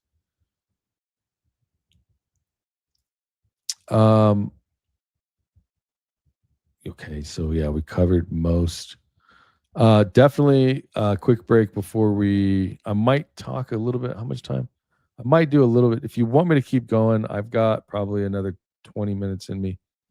Put a fire emoji in the chat if you want me to keep going. If you want to take a break before Candace or whoever goes, I don't mind either. But I want to talk a little bit about something else if possible. In the meantime, we've got ClubVatra. If you want to join the inner community, $5, $10. The investigator tier is how you get access to the group calls weekly. So clubvatra.com/danksterintel. And the screen right there shows the link. Also, you can become a member for just 99 cents on YouTube. And every Saturday morning, we have a members only live stream and we have a great time. I was in Mexico last week. We were talking about my life story. But typically we do all kinds of amazing things. If anything, it's $1. It's worth going and seeing what we've talked about. But definitely you can donate on ClubVatra as well. I appreciate all the support and love. I see some fire emoji. Oh, wow. Yeah, there's a lot of fire emojis. Let's get your votes in. What else we got? So Friday, the prosecution may have fumbled the death penalty. They may have fumbled the death penalty. Friday at 8:30 a.m., the judge will rule on whether the prosecution violated the gag order. And not many people are talking about this. And whether the punishment is to strip the death penalty off the case. So check this out. They're going to be talking about Friday is the Super Bowl for this case. Friday is a Super Bowl for this case to get started. Or maybe like the playoffs or the game before I don't know. Judge in Charlie Kirk killing delays contempt ruling until Friday with death penalty eligibility possibly in balance.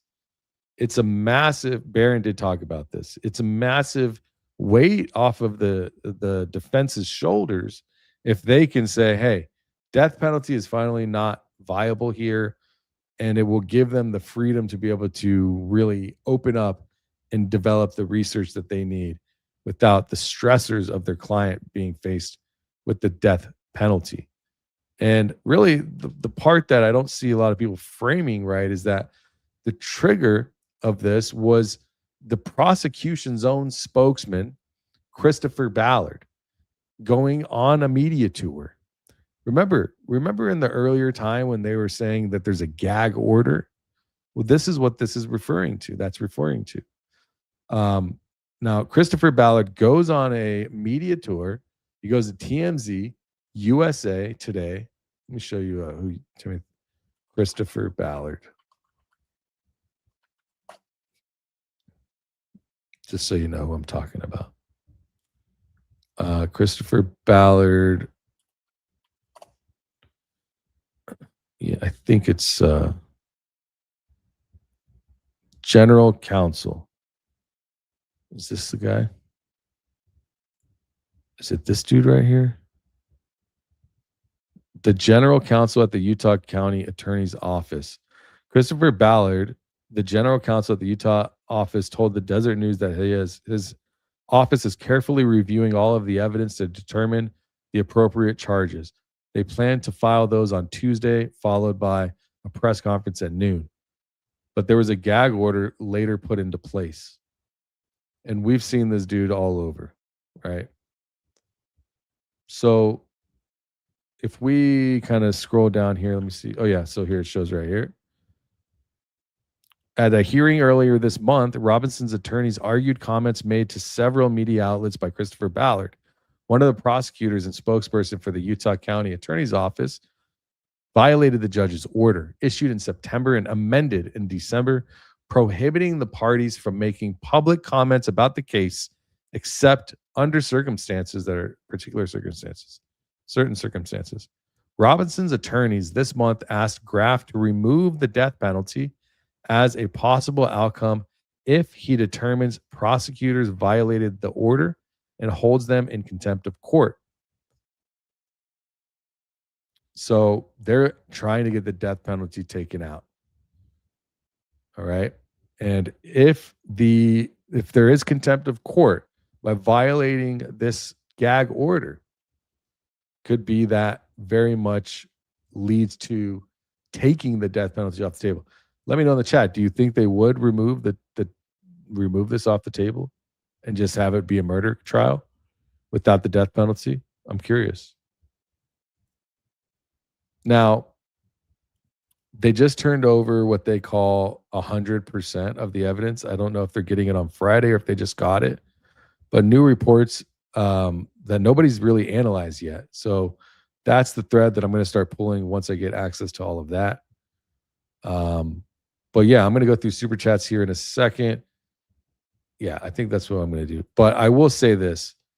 You need to know that the importance of Lance Twiggs not having, this immunity that he has, it is not going to deliver. It's not going to be a good thing for Tyler Robinson, in my opinion. People are saying it's just preliminary, but it's more than that. This video recording of Lance Twiggs, basically the case where everything lies in Lance Twiggs' hands. He apparently has access to all of the things that are going to allegedly, possibly convict Tyler Robinson. And if you introduce his statement, even if it's just hearsay, but it's their, like, imagine here's more gaslighting for you. More gaslighting for you. It's everywhere. You don't have to look far. More gaslighting. The fact that the main person they're going to use to convict Tyler Robinson has no physical evidence, will not be showing up in court during prelim, and we have never seen proof that they've talked to each other. They've never admitted it. And Lance Twiggs' family is on an LLC and purchasing spree, business building, nonprofit building, and home building spree.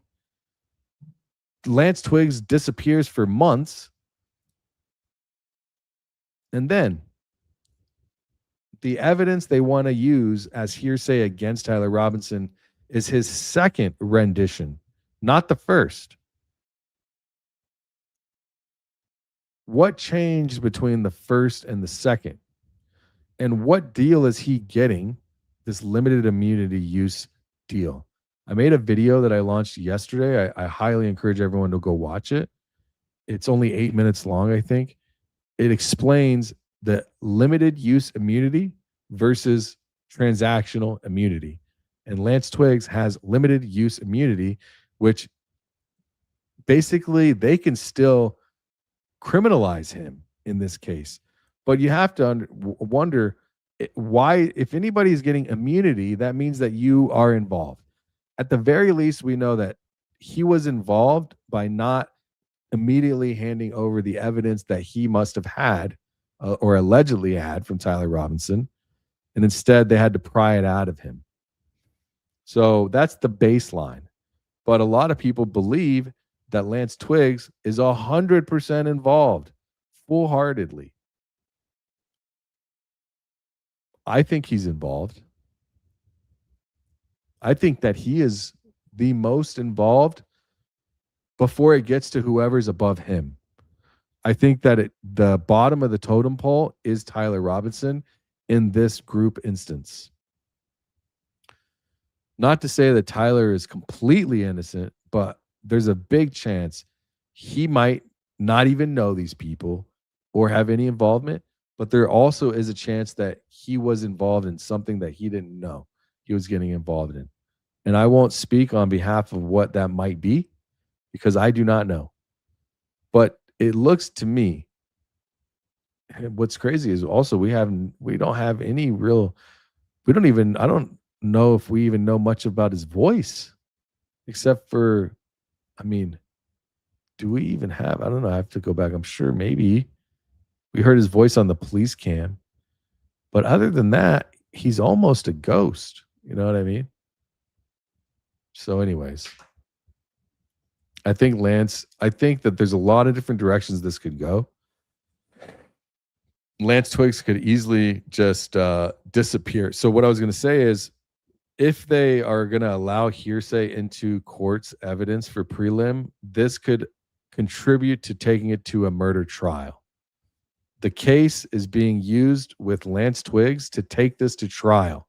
That's their evidence. It's hearsay.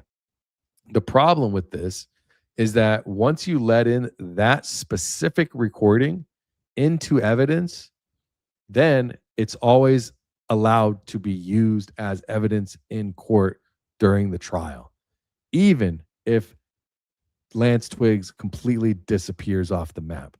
They don't need him. They already have the recording. The judge already allowed hearsay, and they can literally disappear Lance Twiggs. He can be, say, missing or dead or whatever, and they can use that to further take the trial all the way through and prosecute him based off of this hearsay. I don't know how. Maybe they could take it out, but from how I understood it and how I read it, and I did ask somebody that knew some things about this, that's what it seems to be as well. That is the truth, that if they introduce this and allow it, Lance Twiggs can disappear and they can still use that in the murder trial. Now, I don't know how that would work with hearsay in the murder trial after preliminary and all that, but to my understanding, that's how this works. And it's not a good thing. You can't have hearsay, not face your accuser. The case against Raleigh back in a few hundred years ago, 400 years ago, set this precedent.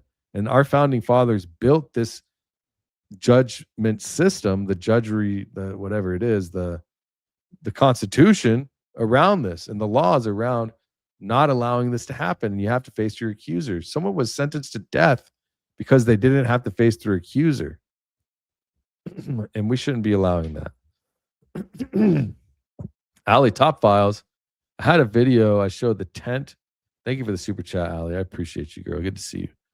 I had a video. I showed. Here, let me move my thing so I can read it.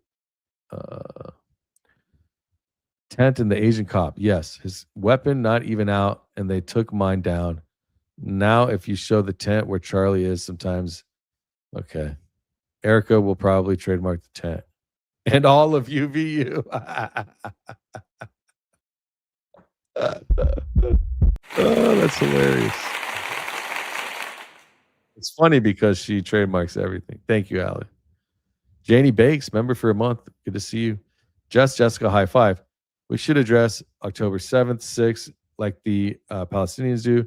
The day IDF had done that to a boy in front of his family to start the attack. Yeah, there's a lot there on that bone. I appreciate the super chat. But yeah, this is not a good thing, man. We are, I think that we are an occupied nation. But we'll talk about that on another stream. I appreciate your it's important that we all care. And trust me, I've made a lot of content on this and the snipers and the things that, yeah, it's not good. But keep coming by, Jessica. It's good to see you. Janie, I say SUV is flat as a pancake in a landfill. I don't even think it exists anymore. But you're at minimum, you're right. Jessica, hey, back again, $4.99. That's why they didn't call 911 in the SUV, to keep it out of discovery. I mean, it doesn't, I mean, I see where you're getting at. Like if you mention it on the 911, but I don't think it was intentional.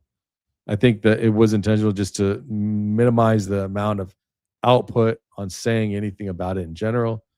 But at the end of the day, it doesn't matter. You can say or not say anything. If someone was dying in a vehicle, that is evidence.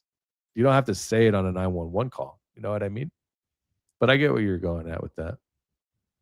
Thank you for the super chat. I had a shirt made that says, "Stop gaslighting me." Stop with the Erica Kirk face, the stop face. Yeah, that'd be a classic. Maybe we should. Is Critter in the chat? Critter, take notes. Let me take a screenshot of that right there. Stop gaslighting me. Send it to the homie. Boom. I like that. We got merch coming soon. April Blue Iris. Very interesting. I need to go back to work and I'm glued to this. Well, I hope that you're doing well at work. And if you are doing what you want, I hope that you have a job that allows you to do so. I always encourage people to try to start their own business, learn how to do something that maybe you do, I don't know. But man, if I had to worry about being on my phone at work, I wouldn't be happy. But thank you for tuning in, April. I hope that you are enjoying yourself. Whoa, what's up, Janie? Wow. Thank you, Janie Barksdale. Big, big, big super chat. God bless you. I appreciate you. Means a lot. And you guys are awesome. We have an amazing community. Big love to you, Jess. Thank you so much. Jessica, high five. We need justice for firefighters at Butler 2. Bolter? Yeah. Corey, right? His name is Corey something. I agree. 100%. Dog knows someone should track down that SUV and analyze it. I think people have tried. Maybe Allie could tell me. I keep deferring to her. But yeah, I'm pretty sure people tracked it. But yeah, you're right. Someone should. Frank from Cheyenne, $5. Frank told Candace he was on FaceTime all day with his kids. Phone in back pocket until got back to a hotel.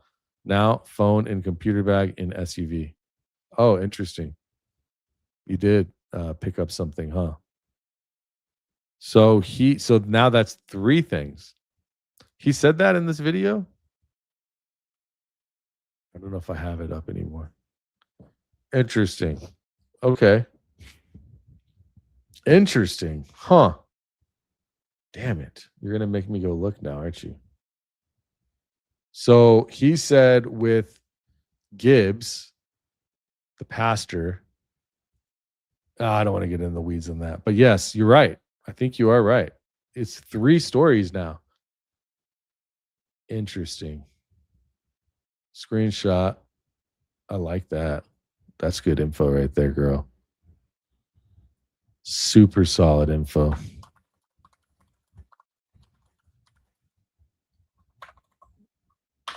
I dropped it in the Discord.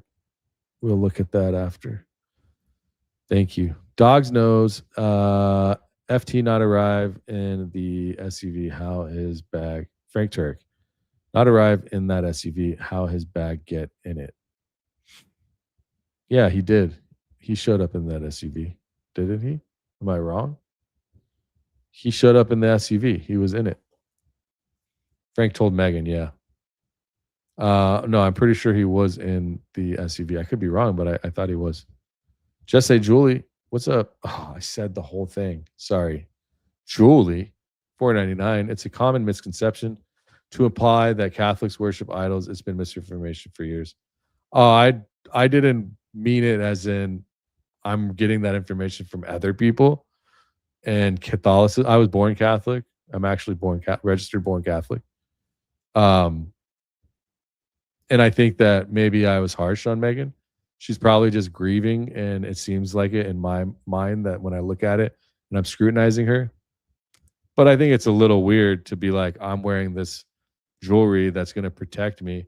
I know that we all want to think that, but you're talking to a born Catholic. I've seen it all, been around the block.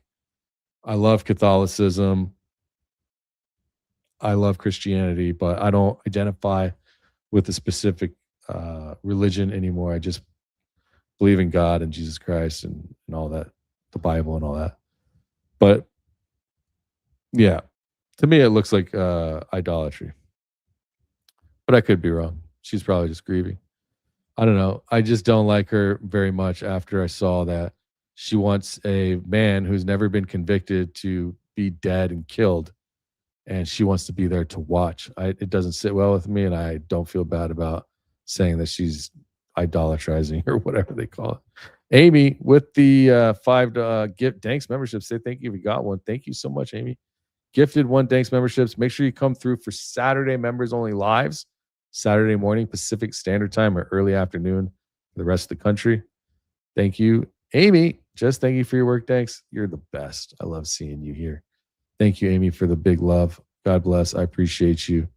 Big Vic, when investigating a crime, wouldn't you want to run down all the leads? LMAO, these Fed sloppers are paid or on the spectrum. Could be both. Could be both. Texas Alley Cat. I don't see MK as idolizing. She is grasping for answers after her friend was assassinated. Yeah, I just addressed it. You're probably right. You're probably right. We have to remember these big podcasters are people too early on. TPUSA was telling different stories. Many weren't seeing the smaller creators who were sharing the truth from the start.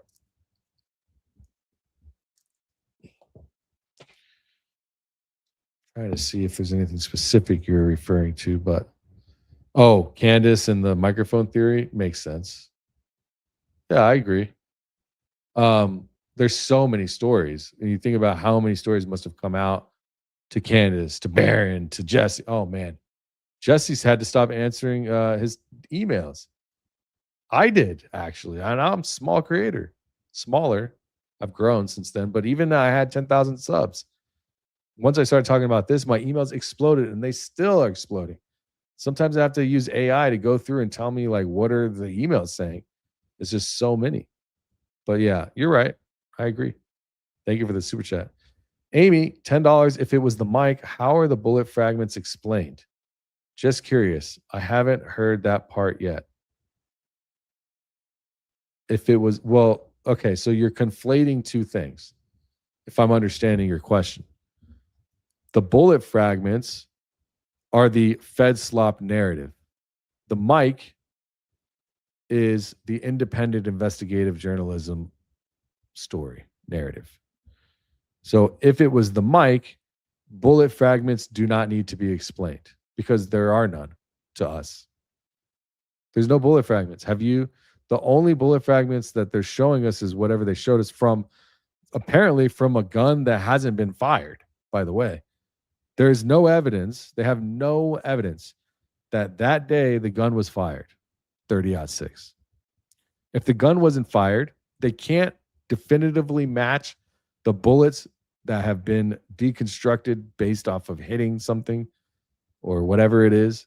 That bullet cannot be directly matched to Tyler Robinson's firearm because the gun wasn't fired that day. So who knows where those bullets are from, right? So for me, they're two completely separate things that you wouldn't conflate. One is one narrative, the other is the other. Hopefully I answered your question. Bottom right, broken piece, white dot matches road. Yeah, that's what I thought too. I have these pictures up still. If we can look again. Where are we at here? Okay, so let's look. Oh, I have the picture here actually. Let me see. So the white dot in this one, yeah.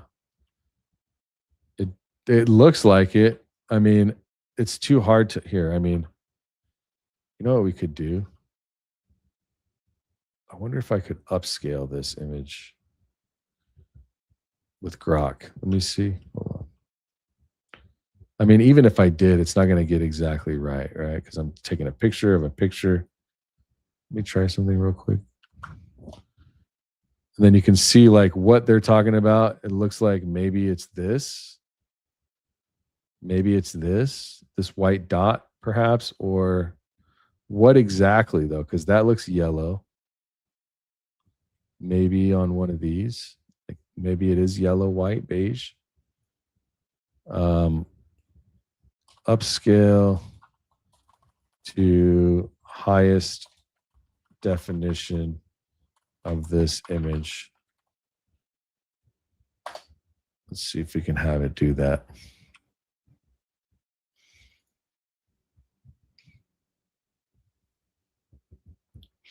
it might take a minute. So what I'll do is I will continue reading super chats while that goes.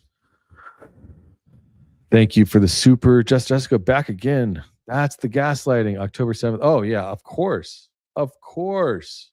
Major gaslighting. JP Sear is a friend of mine. Awaken with JP. He released this evidence. I don't know if he was the first one to release it, but I think he played the footage and he showed it that in Israel, they literally said we are received order to not continue. We're standing down. And I don't know why, but we are. Yeah, we should do a show on that. I'm just got to be careful because I'm now off of like a temporary ban, so I got to be careful. But you're right, girl. Hey, Emma Lloyd, what's up? The whole thing is sus and in my opinion, important. I wish there was an anonymous whistleblower from there. Yeah, we haven't seen anybody, huh? Well, I'll tell you what. If the whole crowd was fake, you wouldn't get one. Maybe you would. So this is what it came up with. It's interesting that it picked up more black specks. I didn't see those before. Oh, I guess I did. Okay, let's ask this. Let's ask this question. I have someone thinking this possibly could be shatter from a RØDE mic that exploded. Can you tell me if this image is such? Let me attach the full image. Boom. I've also attached a few images of RØDE mics. I could do that one. Copy image. Can do this one. Copy image. Should be good. Copy image. Copy image. Boom, boom, boom. Okay. Looks like we've got it. Let's go. Let's see what Grok says. Not that I super trust it. Yeah, man. Emma Malloy, I'm right with you. The whole thing is sus. It's not just the hospital. It's everything. It's terrible. Thank you. Good to see you. $4.99. Yes. Janie Bake says you should consider the Stop Gaslighting Me shirt. I get so many comments when I wear it. People love it. They're waking up finally. Yeah, that's dope. We are definitely going to consider that. Amy, back again. $10. Thank you. Yeah, that's what I was wondering about the ATF report fragments. I know about the two narratives, just thinking if it was the medical examiner saying the flags were in him. The flags? You mean like the pieces? Saying the flags were in him? You misspoke. I know about the two narratives, just thinking if it was the meta examiner saying the fragments were in him. Yeah, but I don't understand really where you're getting at. Just because like the microphone has nothing to do with what they're talking. Like they've never mentioned it. You know what I mean? Thank you for being so real. Love from Alaska. AK Wrighton, good to see you. I got a homie in Alaska, bro. My homie, good friend, man. I miss him. Who do you think 7 witnesses added at end of hearing? Who do you think 7 witnesses? I don't know what you're talking about. Who do you think? Who do you think were the 7 witnesses added at the end of the hearing? Oh, I see what you're saying. I don't know yet. I need to look through and do some thinking on that. I can't verify these right now, but I would love to on the next show.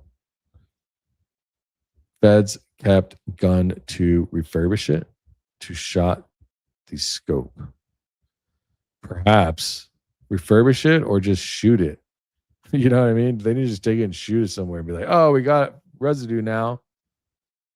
Man, This is a big mess, you guys. This is a big, big mess. Yeah, I haven't independently confirmed the 7 witnesses thing, so I'll have to do that. But hey, Girl Friday on Tuesday. Let me see. Did it upscale the images or no? Oh, hold on. Let me read this in just a second. So it says visual and documentary analysis of the provided scenes, photos, official road, wireless, confirmed timeline, no public incident recorded.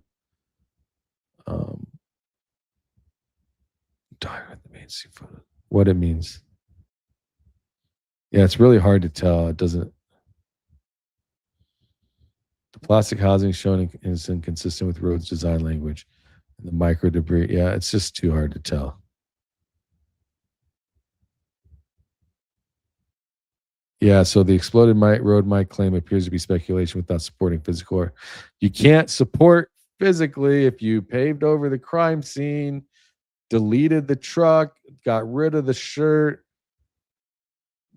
You had people crawling all over the property looking for something, you know.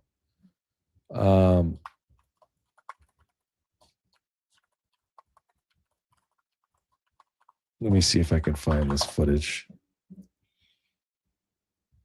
Look at these guys. Let's see if we can find. Here, look at this. Check this out. The deadly shooting in Orem that took the life of conservative political figure Charlie Kirk has left investigators racing to find answers. Let me see if I can find footage of people walking around here. Look at these guys, bro. All these people right here were looking on the ground. He also says there were mistakes. They're looking. I wish I had better footage of that. But yeah, there were tons of people walking around on the ground. Can I find something else? Let me see. Yeah, I'm not going to play a firearm, that's for sure. All right, anyways. Girl Friday on Tuesday with the $20 banger. Please read the July 29, 2024 memo, investigative updates on the Butler, Pennsylvania assassination attempt.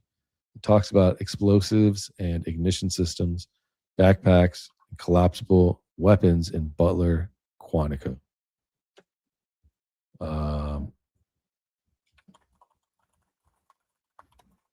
Okay, we'll send out a research agent for that. I'm dropping all these. You guys have, man, you're doing great. Everyone's giving us great intel. We're going to look into all of this. I got to be careful with what I say, though. I'll tell you that. Grok image looks like it melted around the letter. Did it? Well, the image looks like just fake. It doesn't look good. See? It just looks like, I don't know, like bull butter. It just looks like fake diamond design of some weird sort. You know what I mean? But this part looks interesting. And this one down here. Goat merch. Definitely might need some goat merch. Goat merch. Yeah. I've got some goat merch. I have a goat hat. I got it. That's so funny you said that. Let me send this to somebody. Where is he at? Okay. Thank you. Moon Goddess, nothing we do matters. They're going to convict him. I hope not. I hope you're wrong. I think that everything we do does matter, actually. We're making it much harder on them. Much, excruciatingly more challenging for them. If we weren't doing what we're doing today and what everyone else has been doing, I will assure you that things would be a lot smoother for them. A lot smoother for them. Crit says, highly recommend ClubVatra to everyone. It's fun. Informative, helpful, great community. That's not even a mod dropping that. That's the homie. That's just one of the members. Thank you. Yeah, you definitely want to come join and come hang out with us. Tanyelle, we got down in the Discord. Come play. Hell yeah, dude. There was no code red, which is an automatic lockdown. So the first time that any notification went out to the community was 88 minutes after the shot rang out. Not a text message, not a siren. 88 minutes. And it went out with a default message on it said insert location here. They didn't even put the location. They just sent out some bogus notification. How crazy is that, bro? Come play in the Discord. Close the poll. Close the poll.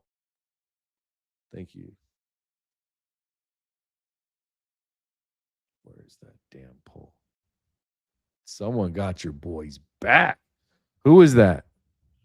Who was that? Amy, my home dizzles. Close the poll. Wow. I thought it would be higher, to be honest. 400 votes. 96% say yes. That is literally almost everyone. Do you think the assassination is a cover-up? Yes. Out of 404 votes, 96%. I don't know is 2%. Another 2% is no. Who is voting no? I would like to talk to you and find out your perspectives. That's what I would like to know. Not to like convince you of anything. I would just love to know. Wow. All right. Love you all. Yeah. Tanyelle, throw in the super to let me know. 96%, bro. And then also on Kick, we had another one. Thank you, Rick. People are liking the. If you're not, please come and join. I'm going to give you the link to my stream. You will love. I love it. I think it's dope. Honestly, if you go to, I'll put the link in here. Kick.com/Danksterintel. Please go to that link. Come hang out. We're definitely going to be making waves over there. There's no restrictions. I'm keeping it real. Yeah, 96%. I wonder how many were over there on that end too. The replay feature on Kick. Yeah, I haven't even used it yet. I'm excited. Moon Goddess, $5. I'll say this. If they do convict him, our country, as we know it at that point, is gone. We will officially be a communist country at that point. I hope not. God forbid. Well, they're already setting up traps for it. Mamdani. I don't know. Blake Neff is in the chat. Where is Blake Neff? Blakey Poo. Where you at, Blake? Where you at, Blake? I'm looking. Blake, I'd love to have you on the show. I'm very easy to get a hold of. If you go to clubvatra.com/danksterintel, you can join my private community. I'm more than happy to have a conversation with you. We'll have a group chat. All right. ClubVatra is where it's at. You hear, look at everyone's saying it because it's true. I'm not paying anybody to say it. In fact, they're paying to say it. So go to clubvatra.com. I guarantee you, it'll be a good time. All right. We'll catch you later. Thanks for tuning in. Thanks for all the love.